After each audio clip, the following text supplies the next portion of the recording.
1 minute left. I do kind of want to start fairly promptly at 1 because I've noticed just, with the past couple books, because I have so many notes and everybody's got good questions, we kind of go all the way to time. So we're going to lay some, Game Wizard can help me out with some of the house rules for how it works here for book club. Again, if you happen to be new or you want a refresher. 1, if you have a question while I'm reading, about what I'm reading or about the text, specifically book 3, you use the hand raising emoji or something like that, because I have the chat going over here, so I'll see that in my periphery because I'm mostly facing this way, and that clues me in that, hey, you have a question you specifically want me to answer. And I might take a second to find a stopping point in the reading, and then I will get to your question. So that's number 1. Number 2, if you're asking a question that's related to a remark that I'm making, please try to make your question pretty specific. Give me context, because the problem is obviously there's a slight delay between probably when you type your question and when it shows up in the chat for me. So if there's no context, I won't know what you're asking about. So if you can, make your questions as kind of as specific and context filled as possible, that would be helpful. Also, if you don't know how to spell a character's name, that's fine, and you're trying to guess. If they've got a descriptor, that is helpful. So for example, last week somebody had asked about Thersites and didn't know how to spell it, which is totally fine. But if you'd said, how to spell it, or the really ugly guy, because Homer describes him as literally the ugliest guy at Troy, I'll know who you're talking about, and then we we pare down some of the moments of me going, who are we talking about? So that's helpful. Yeah, I know there's character limits when it comes to the YouTube chat, but just best as you can, try to make it very specific so I know what the question is about. Other thing, if you're coming in late or what have you, or you lose where we are line number wise, again, we're using the Fagles translation, you can ask. Don't use the hand raising for that. Somebody in the chat can tell you, which is not to say that's terrible that you ask me, but somebody in the chat can answer that for you, because there are people who are very good at keeping where we are in the line numbers. And the other thing is, if you're making a funny comment or you're asking a question that's mostly sarcastic and you don't actually want an answer, please don't put the hand raising emoji thing next to it. Because I really do want that to be for people who are asking questions because they really want to know something, or they're confused or what have you. And I'm only doing this, and normally I wouldn't be so strict, and we can be a little more loosey-goosey, hopefully, as we go on through the Iliad. But because the Iliad is so much denser, and because it, one, I take tons of notes, but also a lot of people have been coming in with a lot of great questions, and I don't want to dissuade anyone from asking questions. It does mean we've been coming up right on time, and I do like to try to end at 5, if we're done reading, mostly because I have stuff to do with Peg and everything else. So I'm just trying to make sure that we don't ever feel so pressed for time that it's becoming a bit of a kerfuffle. And then finally, if we end and you have a question that, didn't get answered, or you thought of it the last second, just go ahead and put it in the comments. Because if you put a question in the comment of this, because it'll go up as a VOD, obviously, I see those and I will do my best to answer those, even if all I can say is I'm not entirely sure, but maybe I can point you in the right direction. So that's fine. But okay, we are going to get into book 3. Helen reviews the champions. Helen enters the chat. Hector enters the chat. Paris enters the chat. Priam enters the chat. Lots of people. It's going to be a good time. We're going to prep for a duel. And it's, yes, you can also join our Discord. The link is there, is pinned in the chat. You can ask questions in there, and there's a section specifically for Iliad Book Club, so if you have something specific to that, go ahead and ask your question there.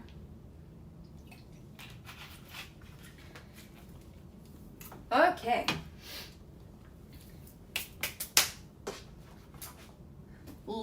Helen, I know, we're ready. Yes, my book, those who came last week know that this bit fell off my book. It's a very old copy. And so I'm not really that bothered. I have a copy on my shelf that's not this battered. But I might as well just keep using the super battered copy here for book club. So, let's get to the beginning. Oh. Take your meds if you have to. Me realizing I need to take my meds.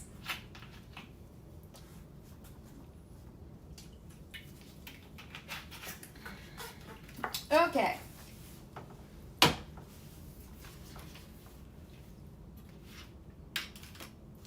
Book 3. Helen reviews the champions. Now, with the squadrons marshaled, captains leading each, the Trojans came with cries and the din of war like wildfowl, when the long hoarse cries of cranes sweep on against the sky, and the great formations flee from winter's grim, ungodly storms, flying in force, shrieking south to the ocean gulfs, speeding blood and death to the pygmy warriors, launching at daybreak savage battle down upon their heads. But Achaea's armies came on strong in silence, breathing combat fury, hearts ablaze to defend each other to the death. Okay, quite a few things to talk about in just those opening 9 lines. So we have that last bit where they say the Achaea's armies came on strong in silence. The Achaeans, or Greeks, stay silent because they are conscious of their power. This is a huge force, and they do outnumber the Trojans. And they are thus contrasted with the noisy Trojans who we're going to see. As I said, I thought of the Shakespeare play where they say, "The lady doth protest too much, methinks." We see the Trojans exercise essentially less self-restraint and kind of discipline with regard to the Achaeans. And we're showcasing that the Achaeans, who are not only very much just like their culture is, we could say, very warlike, fighting-like, but they are away from home. They're on the beach. They are living and understanding we are in war. The Trojans are still in their city. They're at home. So there's a kind of less air of discipline to most of them. And also, can you imagine how terrifying it would be to just watch them marching at you in silence? I'd be like, oh, we're so cooked, guys. Now, there's that whole beautiful long metaphor involving cranes.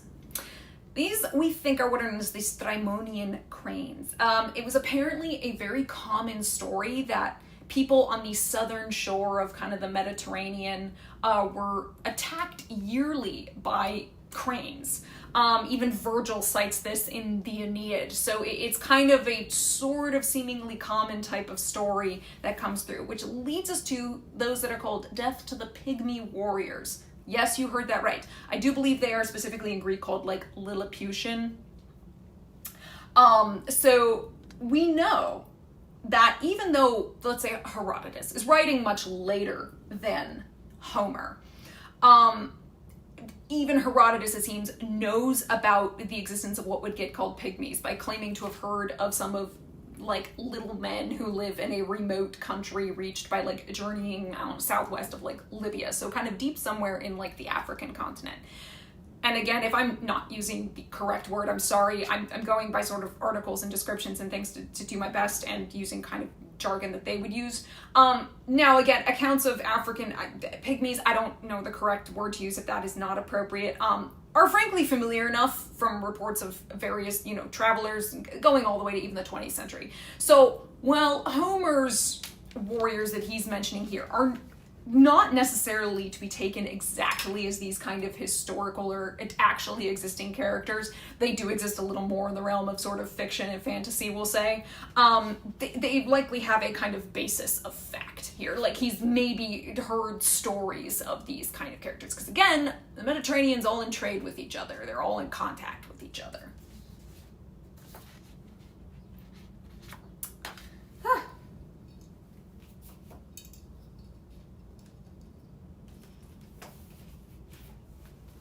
We're going to stop after the next line, so this will be fast. I should have just read the first 10 lines.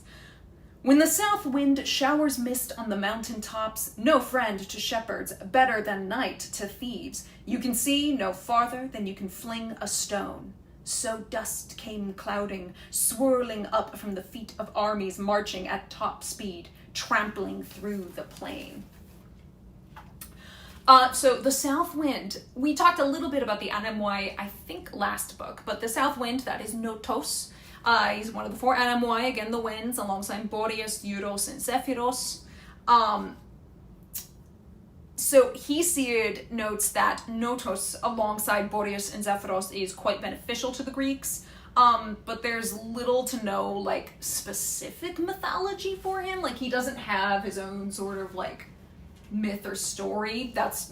He's just sort of always lumped in with the Anemoi, and this is pretty common. Not all, beings or creatures or characters in Greek myth are going to have their own like specific stories. Obviously the name Notos refers to both the cardinal direction of south and the south wind itself. And again, when we say south wind, it's the wind that's coming from the south. And the south wind, Notos, is associated with the storms of late summer and early autumn. It desiccates heat, and he's said to bring mist and wetness, and hence his perceived role as kind of a rain bringer. Again, the seasons in Greece often have to do with almost like dry seasons and wet seasons.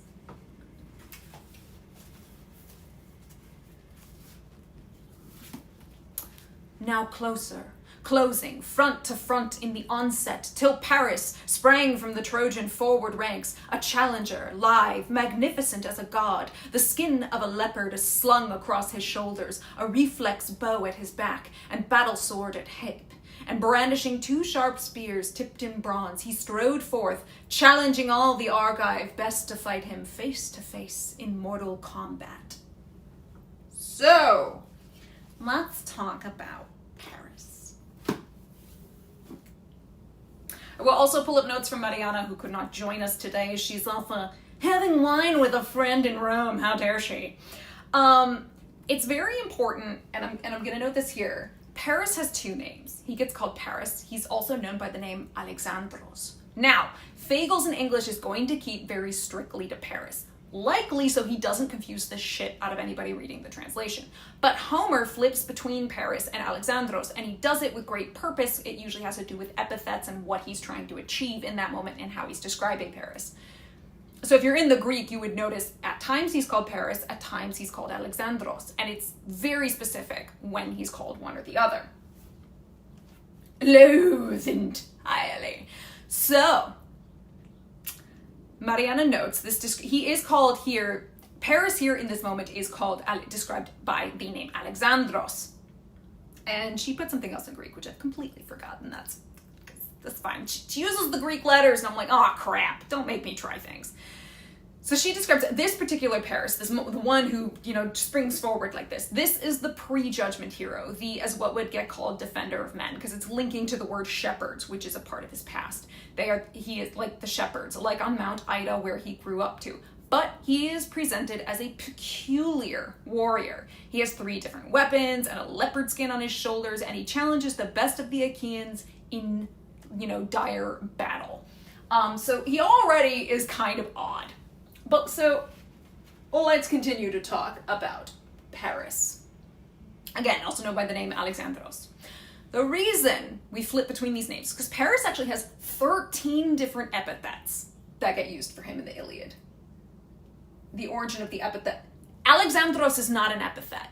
It's a name. Like, he gets called Alexandros. That's his name. It's not meant as an epithet. It's just another name he's called by. They should not wear capes. It could be an indicator that, like, bruh, what are you doing? And we'll touch on that in a second, because that actually links to something else that I'm saying here, because the Paris who we meet in Iliad is a coward. He hides behind others, readily flees as opposed to risking injury or death, in very direct contrast to Menelaus, Helen's husband, and the chief complainant will save the Achaean force, as well as even Paris's older and more heroic brother, Hector. First known person named Alexandros. I don't know. I don't know. The first recorded person, I don't even know that.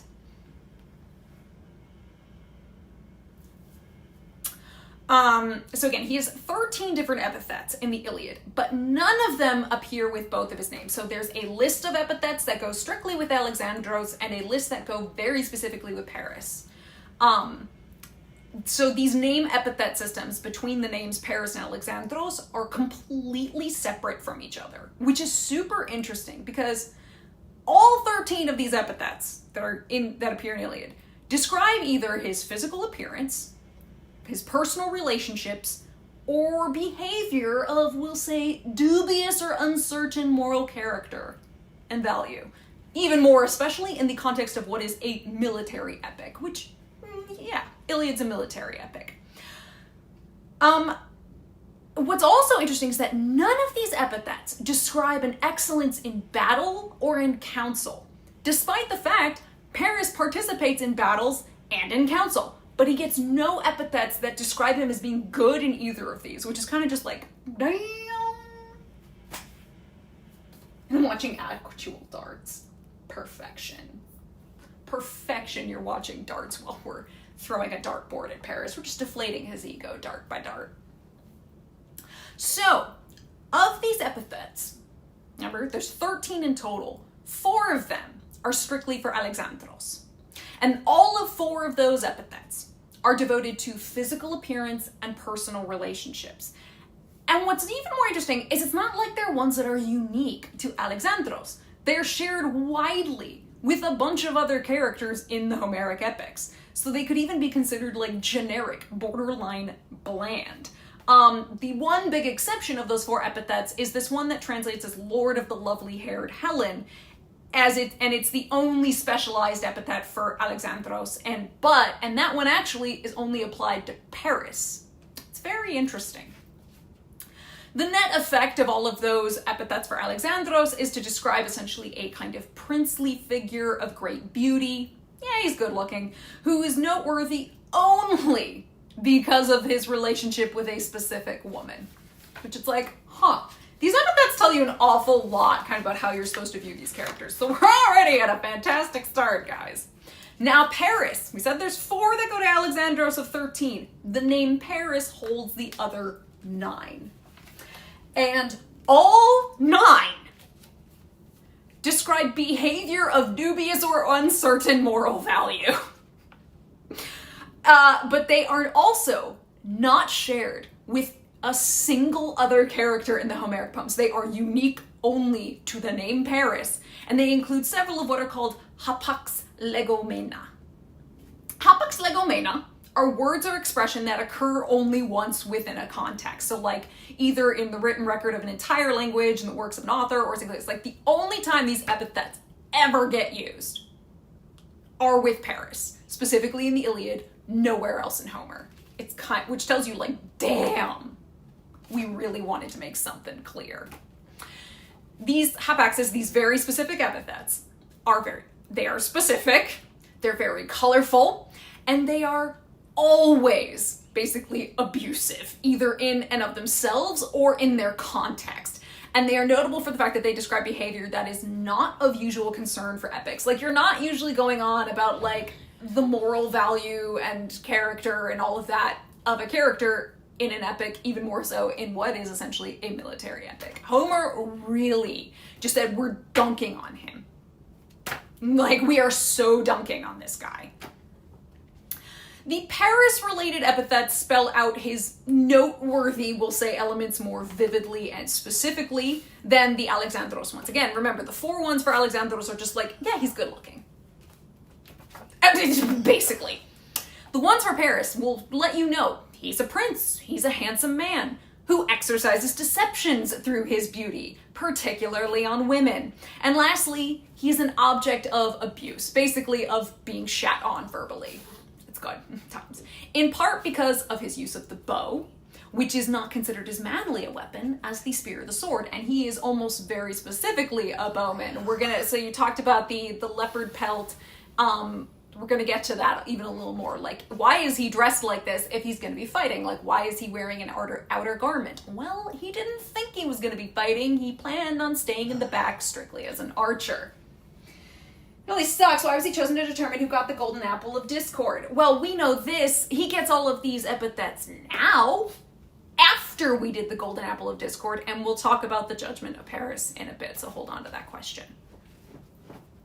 So, let's do the rundown, a bit of a bio of Paris here. He is the son of King Priam and Queen Hecuba of Troy. He is the legal, we'll say, husband to Oenone, with whom he was the father of a son named Coritos. He would later murder his own son, Coritos. This is out of jealousy over Helen being kind to Coritos, who was like a young little teen, and she was nice to him. Paris got jealous and murdered his own son. Think I'm kidding, but I'm not. I also forgot to write the word murdered.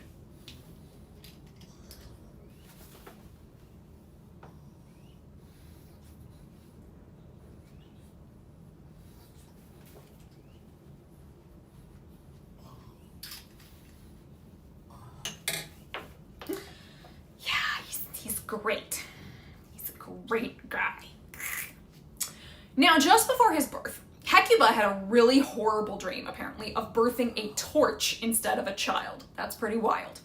And so another son of Priam named Aesakos, who was known to also be a seer, foretold that this dream meant the child Hecuba was carrying, was going to give birth to, would be the ruin of Troy. So upon his birth, and upon the day that Paris was born, Aesakos also said that the royal child born that day must be killed to spare the kingdom the fate of that first prophecy, that he would be the ruin of Troy. Which, I mean, again, we've talked to various places about it. The idea of killing a child, killing one of your own children, this isn't taken lightly. And so it usually never works out in Greek myth. Obviously, spoilers, he didn't get killed. So obviously Priam and Hecuba couldn't bear the thought of murdering their own son, their own newborn. So the king ordered his chief herdsman, Agelaos, to take the child away and kill him. Like, you do it. And I'm like, yeah, that's what they did with Oedipus, and look how well that worked out. Oh yeah, it didn't. It's fine.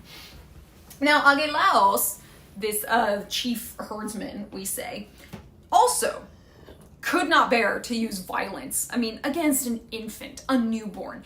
And instead, he left him to perish on Phrygian Ida, Mount Ida. Now, we'll talk a bit about Mount Ida because there's two of them in mythology, but this one very specifically is called Phrygian Ida. And it just left him exposed to the elements. Was like, I'm gonna leave you, you're a newborn, you're not gonna survive, no way. So after 9 days, Agelaos returns to where he left this infant and finds that Paris is still alive. And, there's all sorts of things like being suckled by like a bear or something else. Like, the universe intervened, newborn Paris did not die. So he decided, I'm gonna bring the baby home and raise him as my own son. He doesn't need to know he's royal, it's fine. In order to sell Priam, basically like, yep, totally killed the kid, got it done, don't worry about it.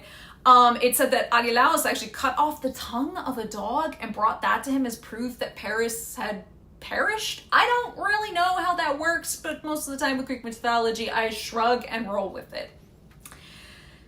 Now, it does seem that even though, Agelaos takes newborn Paris home, was raising him as his own, is saying, this is my kid, it seems that very few common people bought the idea that Paris is the son of Agelaos, who again, while a chief herdsman, is still a simple herdsman. He ain't royal. Because essentially of Paris's noted beauty and kind of outstanding deeds that he did while a shepherd. Always remember essentially that gods and heroes are canonically hot in Greek mythology, like notably hot in Greek mythology. So there was just kind of like no way to these people that Paris and his good looks weren't in some way like saying that's either a secret royal or maybe secret kid of a god. Like, there's no way you're that kid's dad. Sorry, you just ain't that hot, and your wife is pretty and all, but she ain't that hot. Something sus is going on. Says something, I guess. And at some point we know he became the lover of and married the nymph Oenone. Now, Oenone was the daughter of the river god Kebren. She was said to be skilled in medical/healing arts as well as that of prophecy. And if you want to know, was she really skilled in prophecy? Oh yeah, she foresaw that one day Paris would abandon her, but continued to love him anyway. Like, she even told Paris, mind you, as he was leaving her to eventually go steal Helen, that should he ever be wounded in the absolutely inevitable war that was going to come as a result of this stupid thing he was going to do, he should come to her because she could heal even the most serious of wounds. well, you did not deserve this woman. It's stupid how much he did not deserve her. Like, girl, you could have done so much better. Now, he goes to take Helen, we know, because of this event called the Judgment of Paris. Now, the Judgment of Paris is the result of Eris not receiving an invitation to the wedding of Peleus and Thetis, rather like Maleficent not getting an invitation to the christening of Aurora. She rolls up big mad. She throws down the golden apple of discord. It was a very specific golden apple. There's golden apples all over the place. This was a specific one. And on this apple is written Te Kalisti, which means for the most beautiful. And just, there you go. And this ends up provoking a row between Hera, Athena, and Aphrodite, who all try to snatch it at once. It's shiny and it's gold. Immediately people are distracted. Happens quite frequently in the mythology. So Hermes and the goddesses go to Paris to resolve the contest and declare a winner. Each goddess offers him a specific reward should he choose her as the winner. Now, they go to him because he had been involved in settling a dispute involving like stolen livestock, and he'd done actually pretty well. So they're just like, and it must have been recent enough that the Zeus was like, you know what, that kid right down over there in Phrygian Ida did a really good job settling a dispute. Let him handle it. What happened to Paris's wife?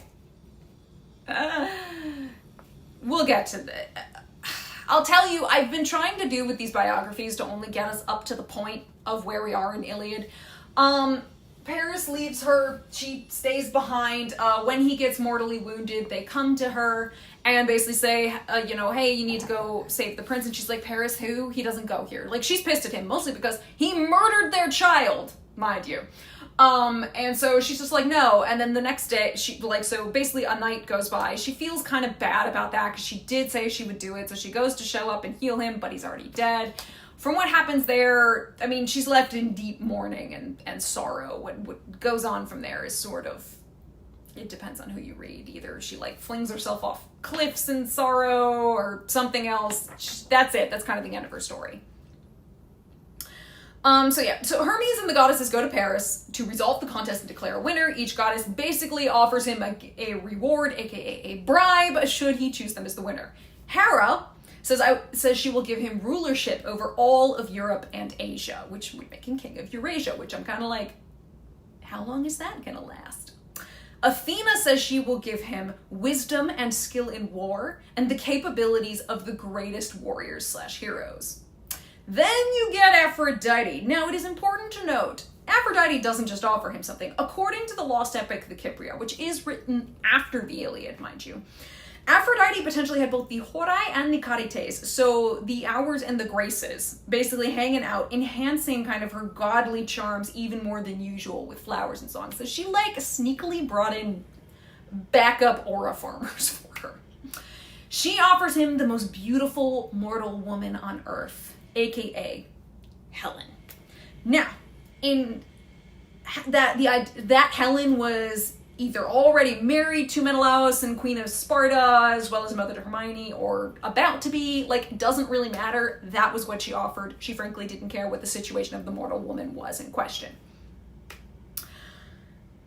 Inevitably, as we know, Paris chooses Aphrodite, rewards her the apple, and though he will eventually get Helen, he earns the enmity of Hera, Athena, and all the Greeks. I'm like, was it worth it? I don't know. So, while Paris is a dumbass, this did put him in an impossible position. Whatever he did was going to piss off 2 Olympians. I mean, that's just a comment. Yes. I don't know why we raised our hands for that. Yeah. But if you look at that and I think the lesser of 3 evils, I'm going with the person who just says, I'll give you a whole bunch of skills. Because who am I pissing off with a whole bunch of skills? I'm not taking anything from anybody at that point.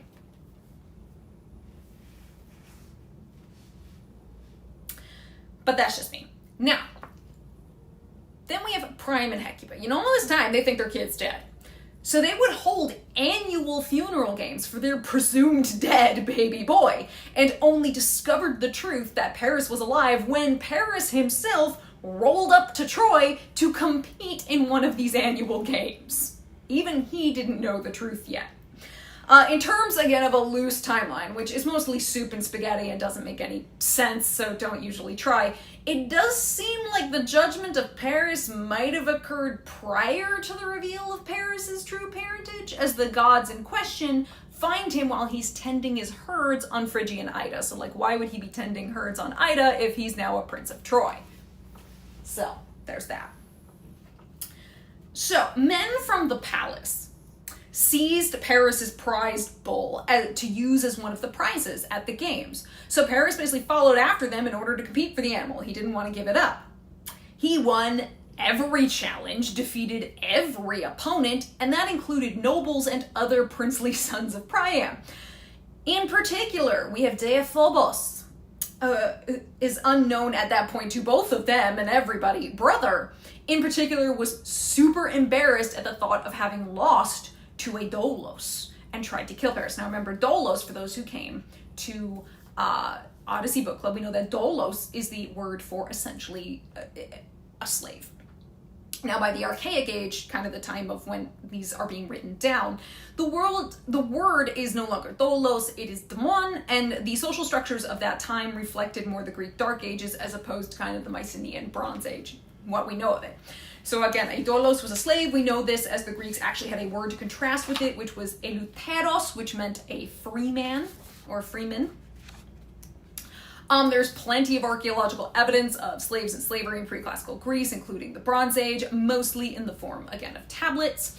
In the Bronze Age, it seems the major social distinction between slaves and freemen was if the person in question was in or attached to a palace / a household or not.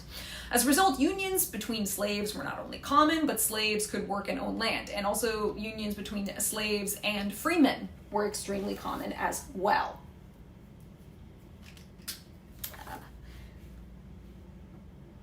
Sorry, hold on. So Paris, again, his, not that they know it, brother, DIONYSOS, is super embarrassed and pissed off. So he basically tries to kill Paris. Paris runs and takes refuge at an altar, and he only gets saved from getting like the shit kicked out of him and possibly killed by DIONYSOS by Cassandra, who is obviously also notably in the tradition a seer. When she revealed the truth of his parentage, was like, holy shit, that's our dead brother. So Paris was ultimately just welcomed back as a prince. It seems that it does seem that like not long after this whole event of the reveal of surprise, I'm not dead and I'm a prince, and being welcomed back, he then went on his fateful diplomatic mission to Sparta that resulted in the kidnapping of Helen. So that went down well. So he has quite a story.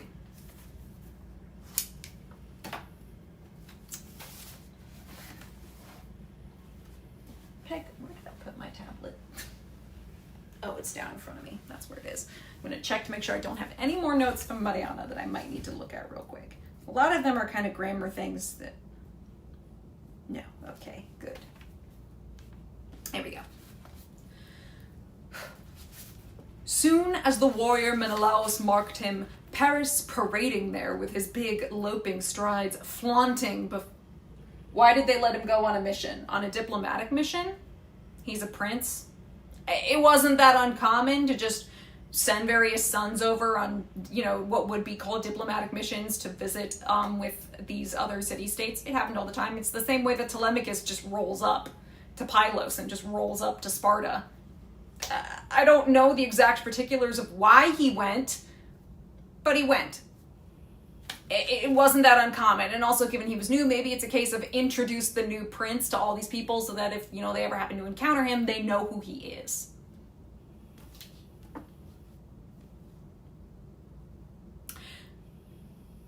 Flaunting before the troops, Atrides thrilled, like a lion alighting on some handsome carcass. Does this wibbly-wobbly timeline imply he married the nymph and had a son before? Oh, yeah, no, absolutely. He absolutely had done all this before returning to princehood. Because she married him before then. He had his kid before then. Absolutely. Yeah, we know this.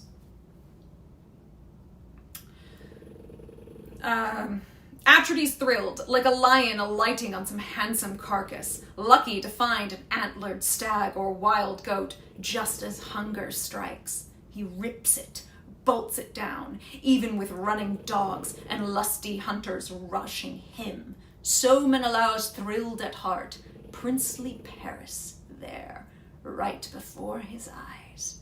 The outlaw, the adulterer. Now for revenge, he thought, and down he leapt from his chariot, fully armed, and hit the ground. Okay, so we've got Menelaus spotting dumbass Paris and all his fancy gear, being like, you. Paris and Menelaus are introduced first in their action as their connection, like the reason we're focusing on Paris and Menelaus first is because this is the casus belli of the war. Their feud is both private and public. Their descriptions are made especially effect by the contrast in their characters. So there's Paris, like, ooh, look at all my stuff. What's up, guys? And Menelaus is just like the lion on the fucking savannah being like, fucking gotcha, bitch. Like, we're making, again, Homer's making the contrast so damn clear. So that bit where we do also know that he jumps down from his chariot. Let's talk a little bit about chariots. Chariots feature quite a bit. Chariot use in Homer is limited to few specific warriors. Most fighters are on foot, and there's no official cavalry force. And this makes sense because the highly rocky terrain of mainland Greece, and even more so its islands, is really not well suited to horses. And chariots are most well suited to flat and even terrain, but some, it is noted, could be dismantled and carried across unfavorable terrain to then be later assembled as needed. And so chariots don't do well in most of the topography of Greece, and even more especially its islands. So hence, again, this is part of why horsemanship is so highly prized and considered a mark of status. Now, archaeological evidence shows that the Mycenaean Greeks had lots of chariots, and I do mean lots, that could be used in warfare, games like races, processions, and in ceremonial functions. It's also highly suspected that the Mycenaean Greeks adopted these vehicles from the Hittites around 1600 BCE. Similarly, Egypt did not originally have horses and chariots, and they seem to get them from the Hyksos. So chariots are coming mostly from kind of the Asia Minor, chariots and horses and that kind of warfare and that use is mostly coming from the Asia Minor area, and it does seem it's spreading. Now, chariots are finally kind of gonna, the Bronze Age is the heyday of the chariot, but they're really gonna kind of fall out of favor after Alexander the Great. His large chariot contingents aren't really ever fielded again after his campaigns. He's kind of the last guy who really goes for the chariots. Now, this coming extra from Mariana, contrasting again, we talked about how Menelaus and Paris are presented in this great contrast. Menelaus here, as we're seeing, is fighting for honor and pride and anger, and as they described it, it's like a hunger. Versus Paris, who's fighting because he's supposed to. Oh, this is what's expected of me. Even if his heart, the word etor, he doesn't really want to. Now, etor is known as also the center of passion, feeling, and desire. So Paris, frankly, refuses to risk his life to die with honor. He'd rather live dishonorably. And he's also scared shitless of the woeful king that's coming for his head. Can you blame him? If I saw Menelaus out there, I'd be like, I'm so fucked. Look at him. My money is always on Menelaus if you're doing Menelaus versus Paris. It's not even a contest. Especially if no gods are rolling in for shenanigans. Paris is dead. Sorry, not sorry. It's not even close. And as I like to say, for Paris, the phrase that comes to mind comes from my man Shakespeare. Thus conscience does make cowards of us all. So it's, Paris was having quite doing folk dance moves, just being like, ooh, ooh, ooh, strike a pose. Look at me. He is presented in with a whole bunch of different weapons and the leopard pelt. He just looks weird to everybody. They're all looking at him like, what the fuck is up with this guy? And again, he doesn't want to be there.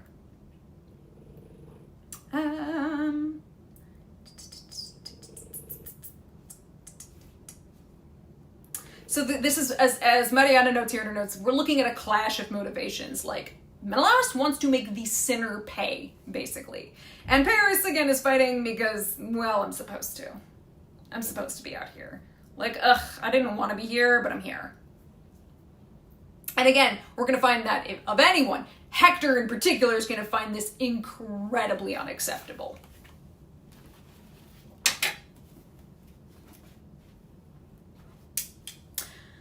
But as soon as magnificent Paris marked Atrides shining across the champions, Paris's spirit shook.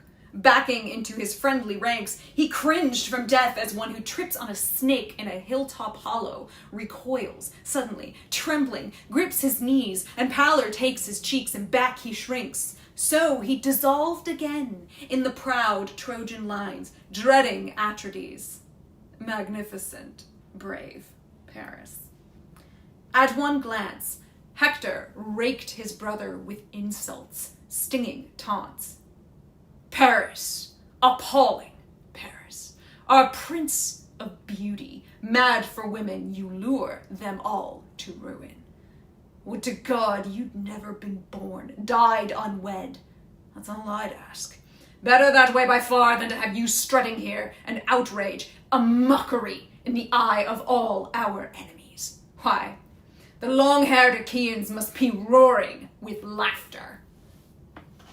Ooh, let's talk a bit about some of this cooking, and he's gonna keep cooking again for a couple paragraphs. Ooh, Hector's got things to say. Now, that bit where he says, like Paris, like appalling Paris, in Greek, the word he uses is dispares or disparities. Disparity.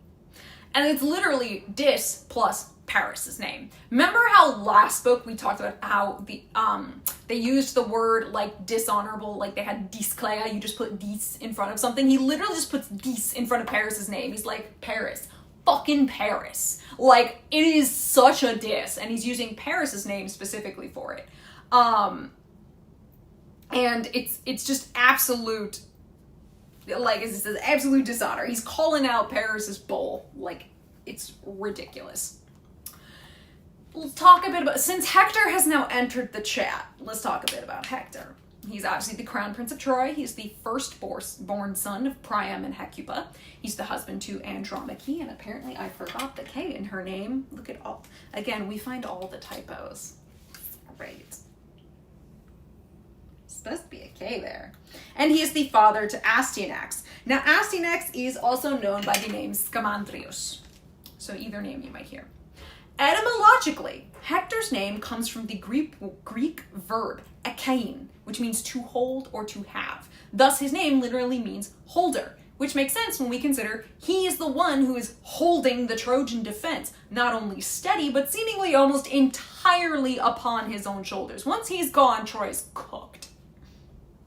So I say, like Atlas, he must hold up the very vault of his own world lest it collapse atop him. So this man is under every bit of stress. Yes, it's all Paris's fault. Yeah, he blames Paris for all of it. Again, he's the greatest of the Trojan warriors, basically bar none, and is rightfully respected by the Greeks who recognize and admire his prowess. They go, nah, we don't say anything rude about Hector. Hector's cool. Like, sorry we're on the other side of him. He's legitimately a good warrior, and he's a good opponent. He obviously does not approve of this war nor the circumstances that brought it about, but he fights nonetheless to defend his homeland/kingdom. So he's like, I gotta fight, because I have to. This is my home. I gotta do the thing. And yes, he is raking the shit. He is raiding Paris for absolute filth. It's beautimous.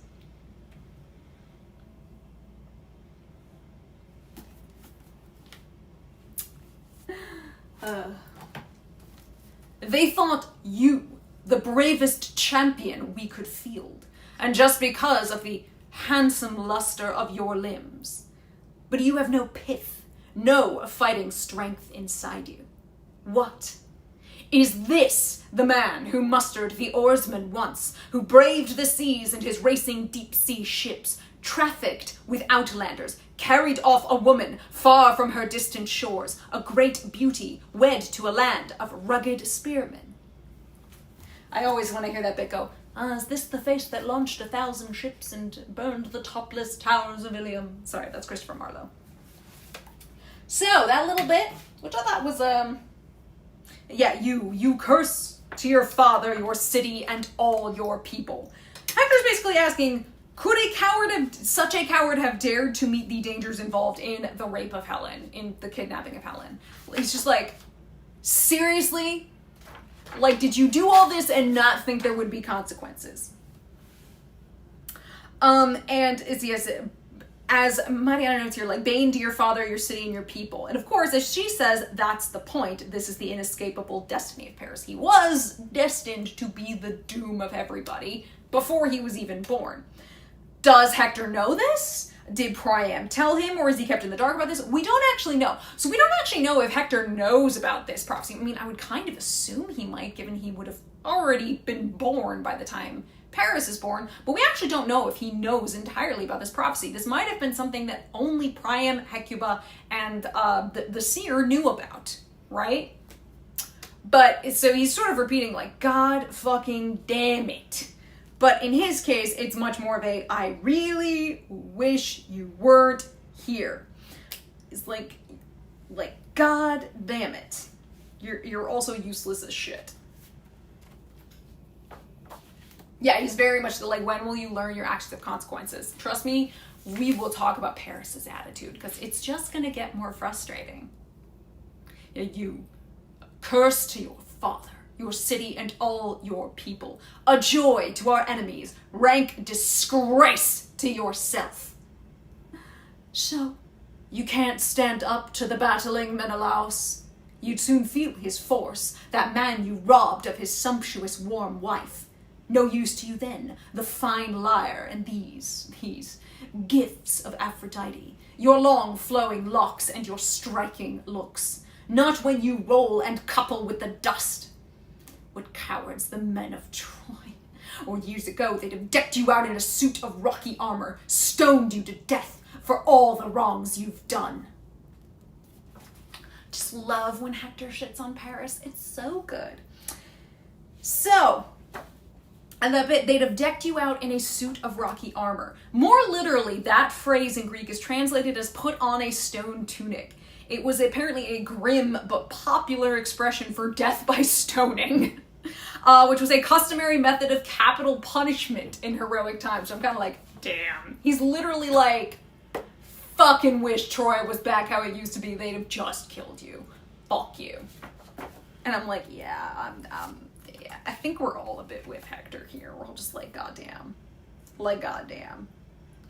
And here, what's great, Mariana's noting that bit where he talks about it, where he says, not when you roll and couple with the dust. Now, couple obviously being like mingling, there's a sexual kind of innuendo there. She notes it from the Greek morally, it says when you will mingle with the dust. Now, obviously the word that's being used there for mingle or couple is to mix. So it would seem to just be roll in the dust, but since Hector is calling Paris a womanizer, the have intercourse angle of it seems even more poignant, which obviously is something Fagel's totally rolled with. He goes, oh, yeah, no, that's on purpose. We're rolling with that. And I'm like, love that. Love that. Does it ever get explained how Paris can still have this cock of the walk starting attitude after 9 years of war and somebody dead because of his actions? He just doesn't care.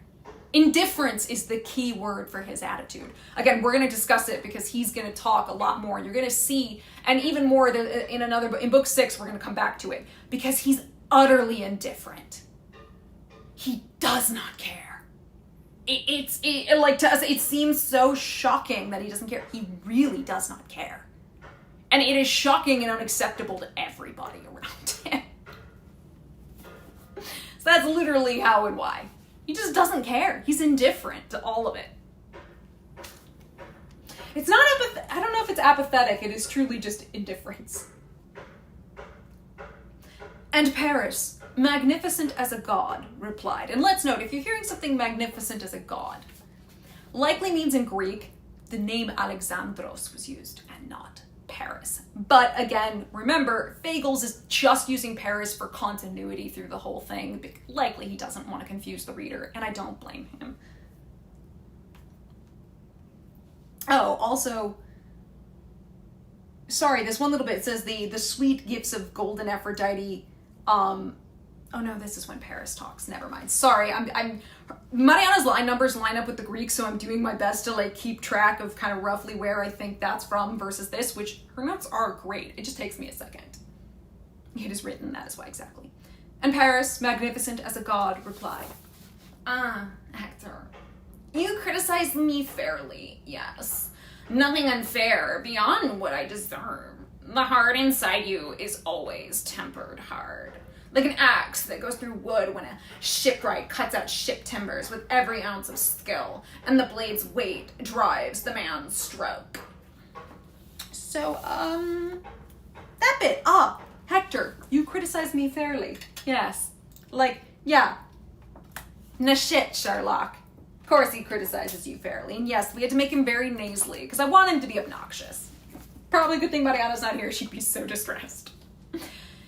Now, because of his role as the cause of the Trojan War, the creator of the greatest strife, the word being eris, that word literally does mean strife, in human history for the Greeks at this point, Paris is understandably the butt of much of the blame on the part of both the Trojans and the Greeks. You will note, some of them might say like, oh, the gods are to blame, but like in human terms, like who's the human they blame? Paris. Only Paris. Helen is not to blame. Paris is only driven to action when publicly and verbally shamed by Hector, against whom he can't debate. Like, were it the Greeks accosting him from across the way, Paris, like, might argue back. But, like, this is his elder brother, the crown prince, the greatest warrior defender of Troy. You are not gonna argue with him. You just can't. Now, despite the number of people who blame him, which in this bit out on the fields of Troy will include Hector and Menelaus, no shit, Paris will never blame himself. Even here, he simply replies that Hector is right to call out his cowardice in flinching from Menelaus's very obvious wrath, which I'm like, no shit, Sherlock. But he never goes so far as to say he was wrong for abducting Helen.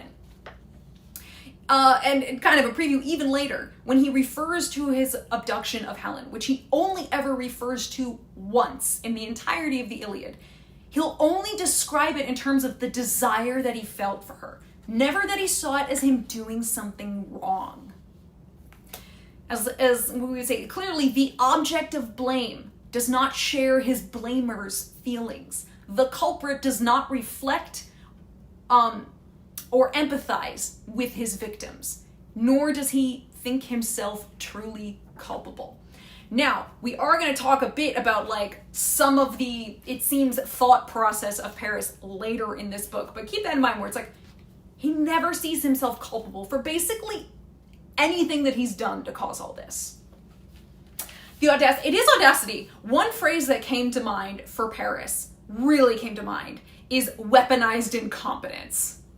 And while part of that doesn't feel fair, because look, clearly as Alexandros, as a shepherd, he was doing quite well. Like, he was capable of some things. Like, in the Iliad especially, it is just weaponized incompetence. Like, I couldn't think of any other modern psychological phrase. The Lion and the Witch, the audacity of this bitch. Sounds like an influencer. Oh my god. Okay guys, we're gonna be doing an ASMR video. Like, just have him doing all of that. Sorry, it's too easy. So, the heart inside your chest is never daunted. Still, don't fling in my face the lovely gifts of golden Aphrodite, not to be tossed aside the gifts of the gods, those glories. Whatever the gods give of their own free will, how could we ever choose them for ourselves? So this is we believe this is a reference to the judgment of Paris, as well as we've described his general beauty, sexual attraction. He is almost like kind of a male, what's the word I'm looking for, like proxy kind of all the aspects of Aphrodite in the mortal realm. And as Mariana notes here, basically, don't tell me about this. It's not to you to refuse the glorious gifts of the gods, cast away all these. So he's not just talking about his aspects of like, yeah, I'm good looking, I've got all these kind of attributes, but the gifts that he got from Aphrodite. He says, even you, Hector, cannot refuse them. Cannot just not make a choice. He believes he had no choice. I had to. The gods, I had to. I had no choice. Basically, the idea is those that are given to us, we have no free will to choose anything. We're going to see very much that Paris, you can't blame me, you blame the gods. He really does seem to believe he has no free will in any situation. Now, remember in our introductory session on the Iliad, we said that the idea of human free will, the will of Zeus, fate, all of these things are intermingling and rubbing up against each other. There's no clear decision on which way in a degree, and it gets very messy and soupy and uncomfortable, and things can affect each other. So hence, you get a lot of argument and scholarly debate over how much are people culpable. Even the people in the poem are arguing who really is culpable. How culpable are any of us for certain things? Who do we blame in this situation? None of them really have answers, which again is part of why it feels so human. They're trying to explain and give concrete answers to concepts that don't really have easy answers.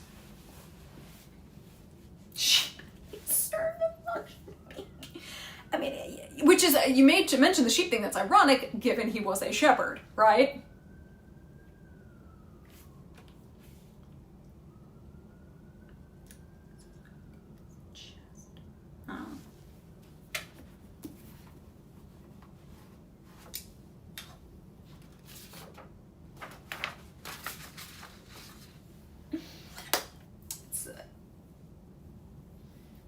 Hey, whoa, sheep are cute?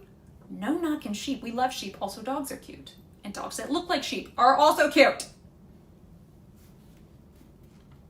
Should have never gone to play in those games. I mean, granted, can you imagine if he'd just been a shepherd, had not been found as the prince, and still stole Helen somehow?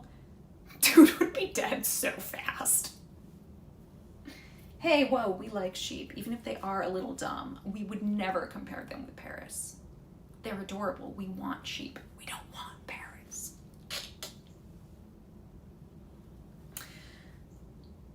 Now, if you really want me to fight to the finish here, have all Trojans and Argives take their seats and pit me against Menelaus, dear to Ares, right between the lines. We'll fight it out for Helen and all her wealth. And the one who proves the better man and wins, he takes those treasures fairly, lead the woman home. The rest will seal in blood with their binding pacts of friendship. Our people will live in peace on the rich soil of Troy. Our enemies sail home to the stallion land of Argos, the land of Achaea, where the women are a wonder. When Hector heard that challenge, he rejoiced, and right in the no-man's land, along his lines, he strode, gripping his spear mid-haft, staving men to a standstill. But the long-haired Argive archers aimed at Hector, trying to cut him down with arrows, hurling rocks, till King Agamemnon cried out in a ringing voice, "Hold back, Argives! Sons of Achaea, stop your salvos! Look, Hector with that flashing helmet of his. The man is trying to tell us something now." So, a little bit here. That bit where we say he went into no man's land, basically, gripping his spear mid-haft, staving men to a standstill. Hector aura farms here like nobody's business. The image here, picture this.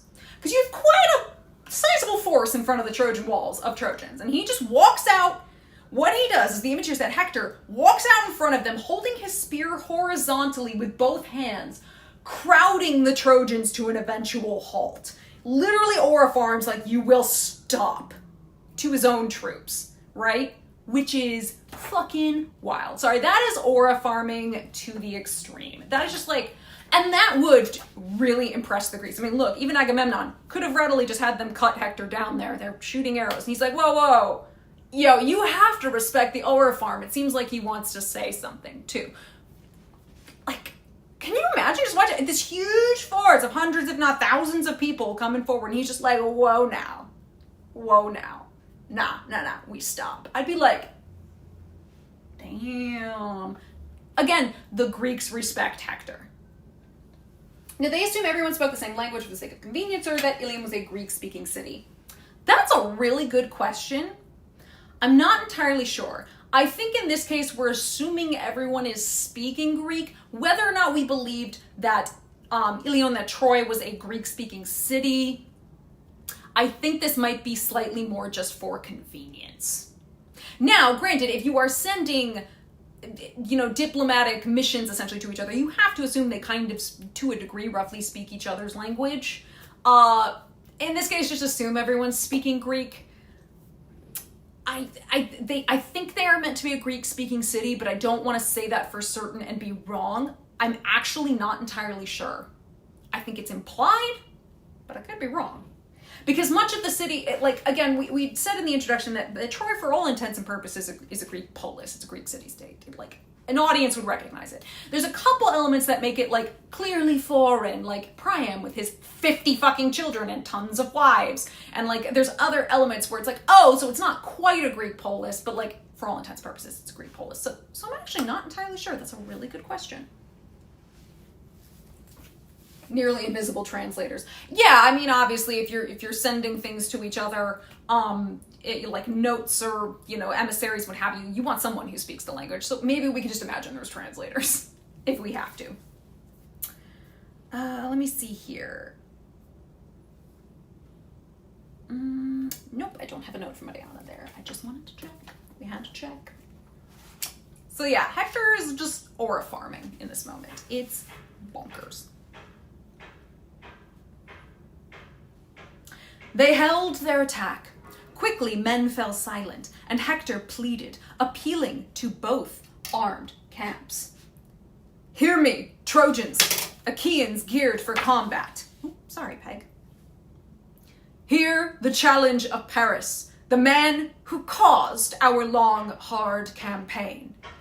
He urges all the Trojans, all the Argives too, to lay their fine armor down on the fertile earth, while Paris himself and the warrior Menelaus take the field between you and fight it out for Helen and all her wealth in single combat.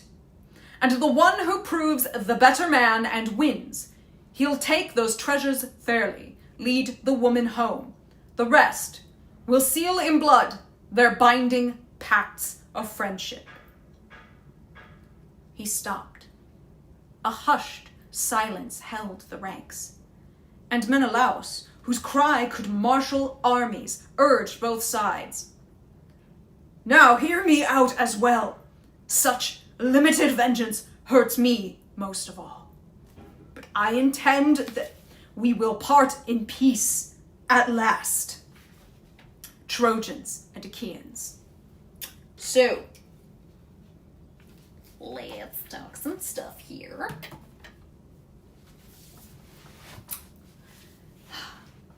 So,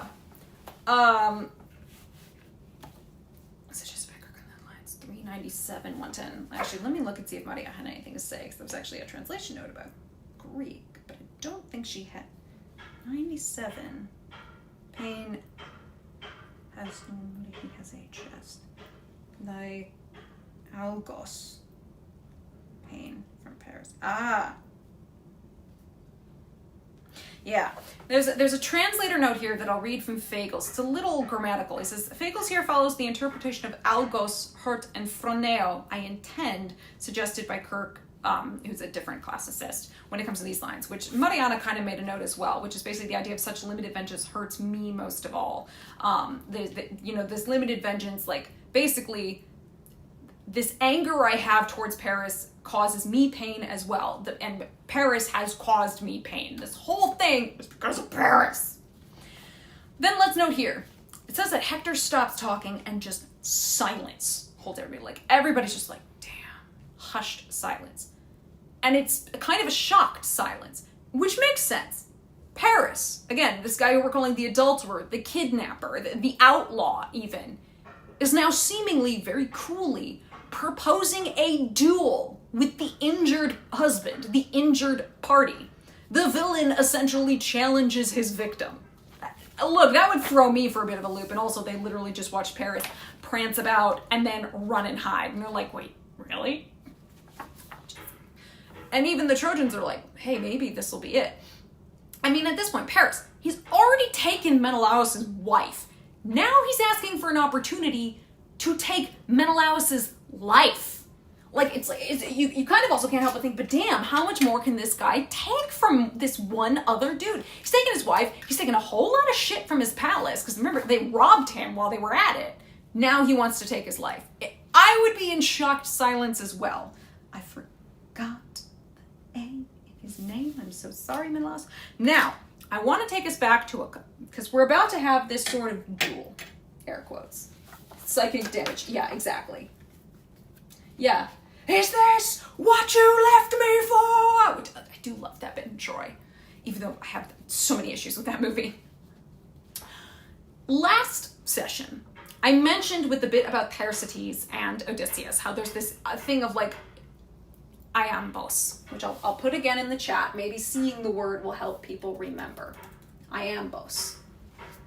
Which is, as we said, it's a form of invective and polemical poetry, which is basically kind of the ancient version of diss tracks, if you will. Now, in classical Greece, it had a very specific kind of structure and what have you, but this seems to us like an early version of IAMBOS, because the entire section we're going to get, where Paris challenges Menelaus onward, follows a very specific narrative pattern of quarreling, basically, and is consistent with what are known as blame figures. This is part of IAMBOS poetry, because often IAMBOS poetry initially begins with essentially kind of person A and person B, like sort of having a conversation. Again, think basically old school diss track, old school rap battle. So the narrative pattern of IAMBOS, of this pattern of the blame figure, how does, like, okay, what does that pattern look like? Okay, figure A, Paris, blames somebody, says something. In turn, figure A becomes the blamed, gets shit thrown back at him, when figure B reacts to getting called something by then blaming figure A. He's like, oh, really? Well, you know what? Mutual blaming results in conflict between figures A and B, and the conflict is usually usually when you're listening to this poetry and watching it happen, you're laughing. You're meant to laugh and mock.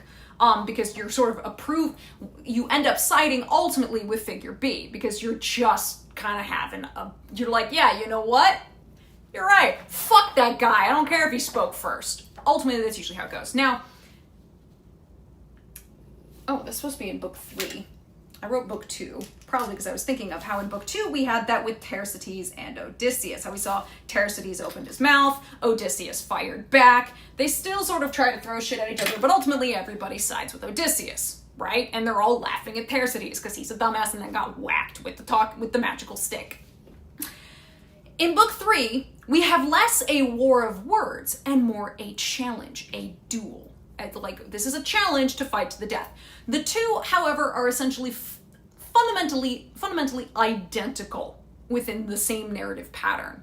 So the elevated social context of a battle versus just a war of words like we had in book 2 between heroes essentially account sufficiently for the replacement. So like, why is this a war of spears and like of a battle versus words? Well, we've got two heroes about to engage in a combat fight to the death. Yeah, the pattern, however, is the same. So these are elements of what I said is called IAMBOS, which is a genre of ancient Greek poetry that's characterized by kind of informal, mocking, and sometimes even obscene language used for entertainment or personal attacks. Again, the old school version of a diss track. In simpler terms, it's a form of what is called invective poetry, which is, as I had said, a style of polemical verse dedicated to passionately criticizing, mocking, or denouncing a specific person, idea, or institution. Basically, go fuck yourself. And here's all the reasons why. I know, heroes. It's not iambic pentameter, it's auto-translating that. It's just IAMBOS, which is the origin of where you get iambic pentameter. But you'll see there's a little symbol next to it. It's auto-translating, which it shouldn't be doing. It's stupid. So yes, we're gonna see this pattern there. Oh, it's a whole genre. Now, remember, in Greek poetry, they follow very specific, like, formats and structures. And this is based on a really cool article I read involving Paris and IAMBOS and kind of like how it works and how there is a lot of very seeming, like, this is some of the earliest versions of what will eventually be IAMBOS, because obviously this is being written down so early in the Archaic Age. But it's good stuff. Look what heavy casualties you have suffered, just for me, my violent quarrel, and Paris, who brought it all on you. Now we'll fight, and death to the one marked out for doom and death. But the rest will part in peace, and soon, bring 2 lambs, a white male and a black ewe, for the sun and earth, and we'll bring a 3rd for Zeus. And lead on Priam too, Priam in all his power, so the king himself can seal our truce in blood. His royal sons are reckless, not to be trusted. No one must trample on the oath we swear to Zeus. The minds of the younger men are always flighty, but let an old man stand his ground among them, one who can see the days ahead, behind the days ahead. That is the best hope for peace for both our armies. So basically, bet. But I want Priam swearing this oath, because frankly, I don't trust any of you. Last time I dealt with one of his sons, he took my goddamn wife. Which, I mean, fair.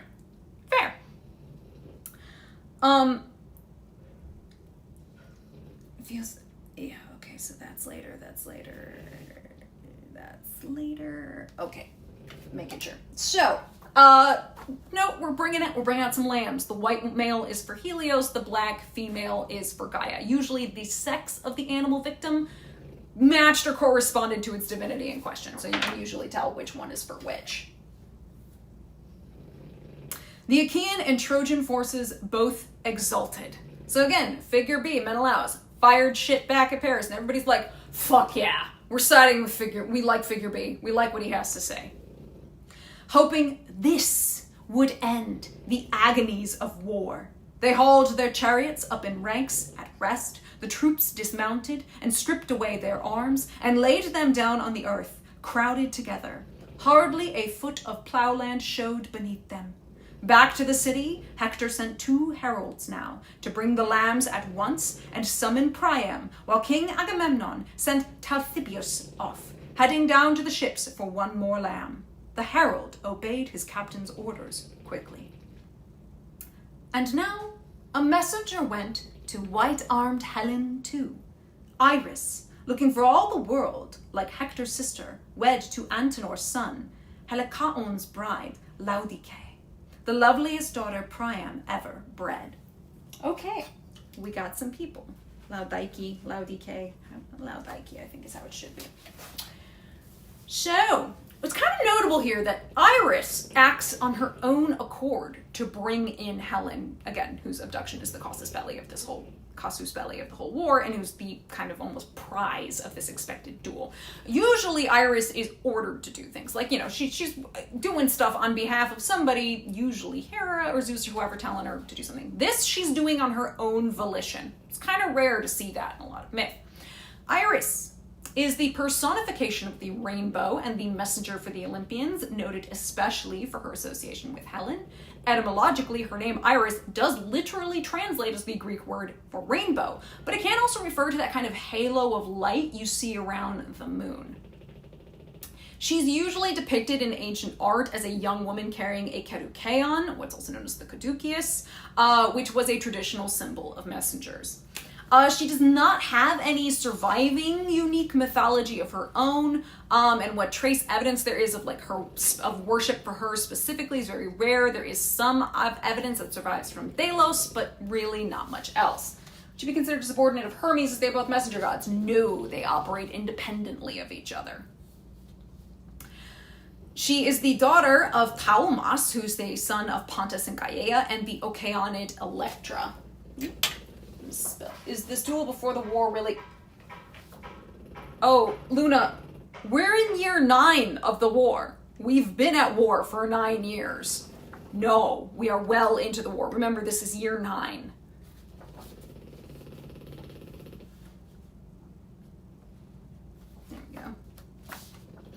Iris is also noted to be the consort of Zephyros, the west wind, and the mother to Pothos. Is the Kerukeon related to the notion of a talking scepter? No.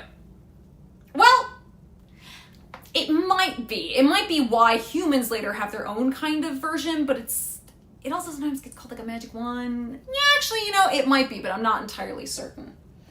Could Iris be related to the moonbow phenomenon, the rainbows produced by moonlight that it is? That halo of light around the moon? Yeah, likely that's kind of what they mean for that as well. So yes, I would think so.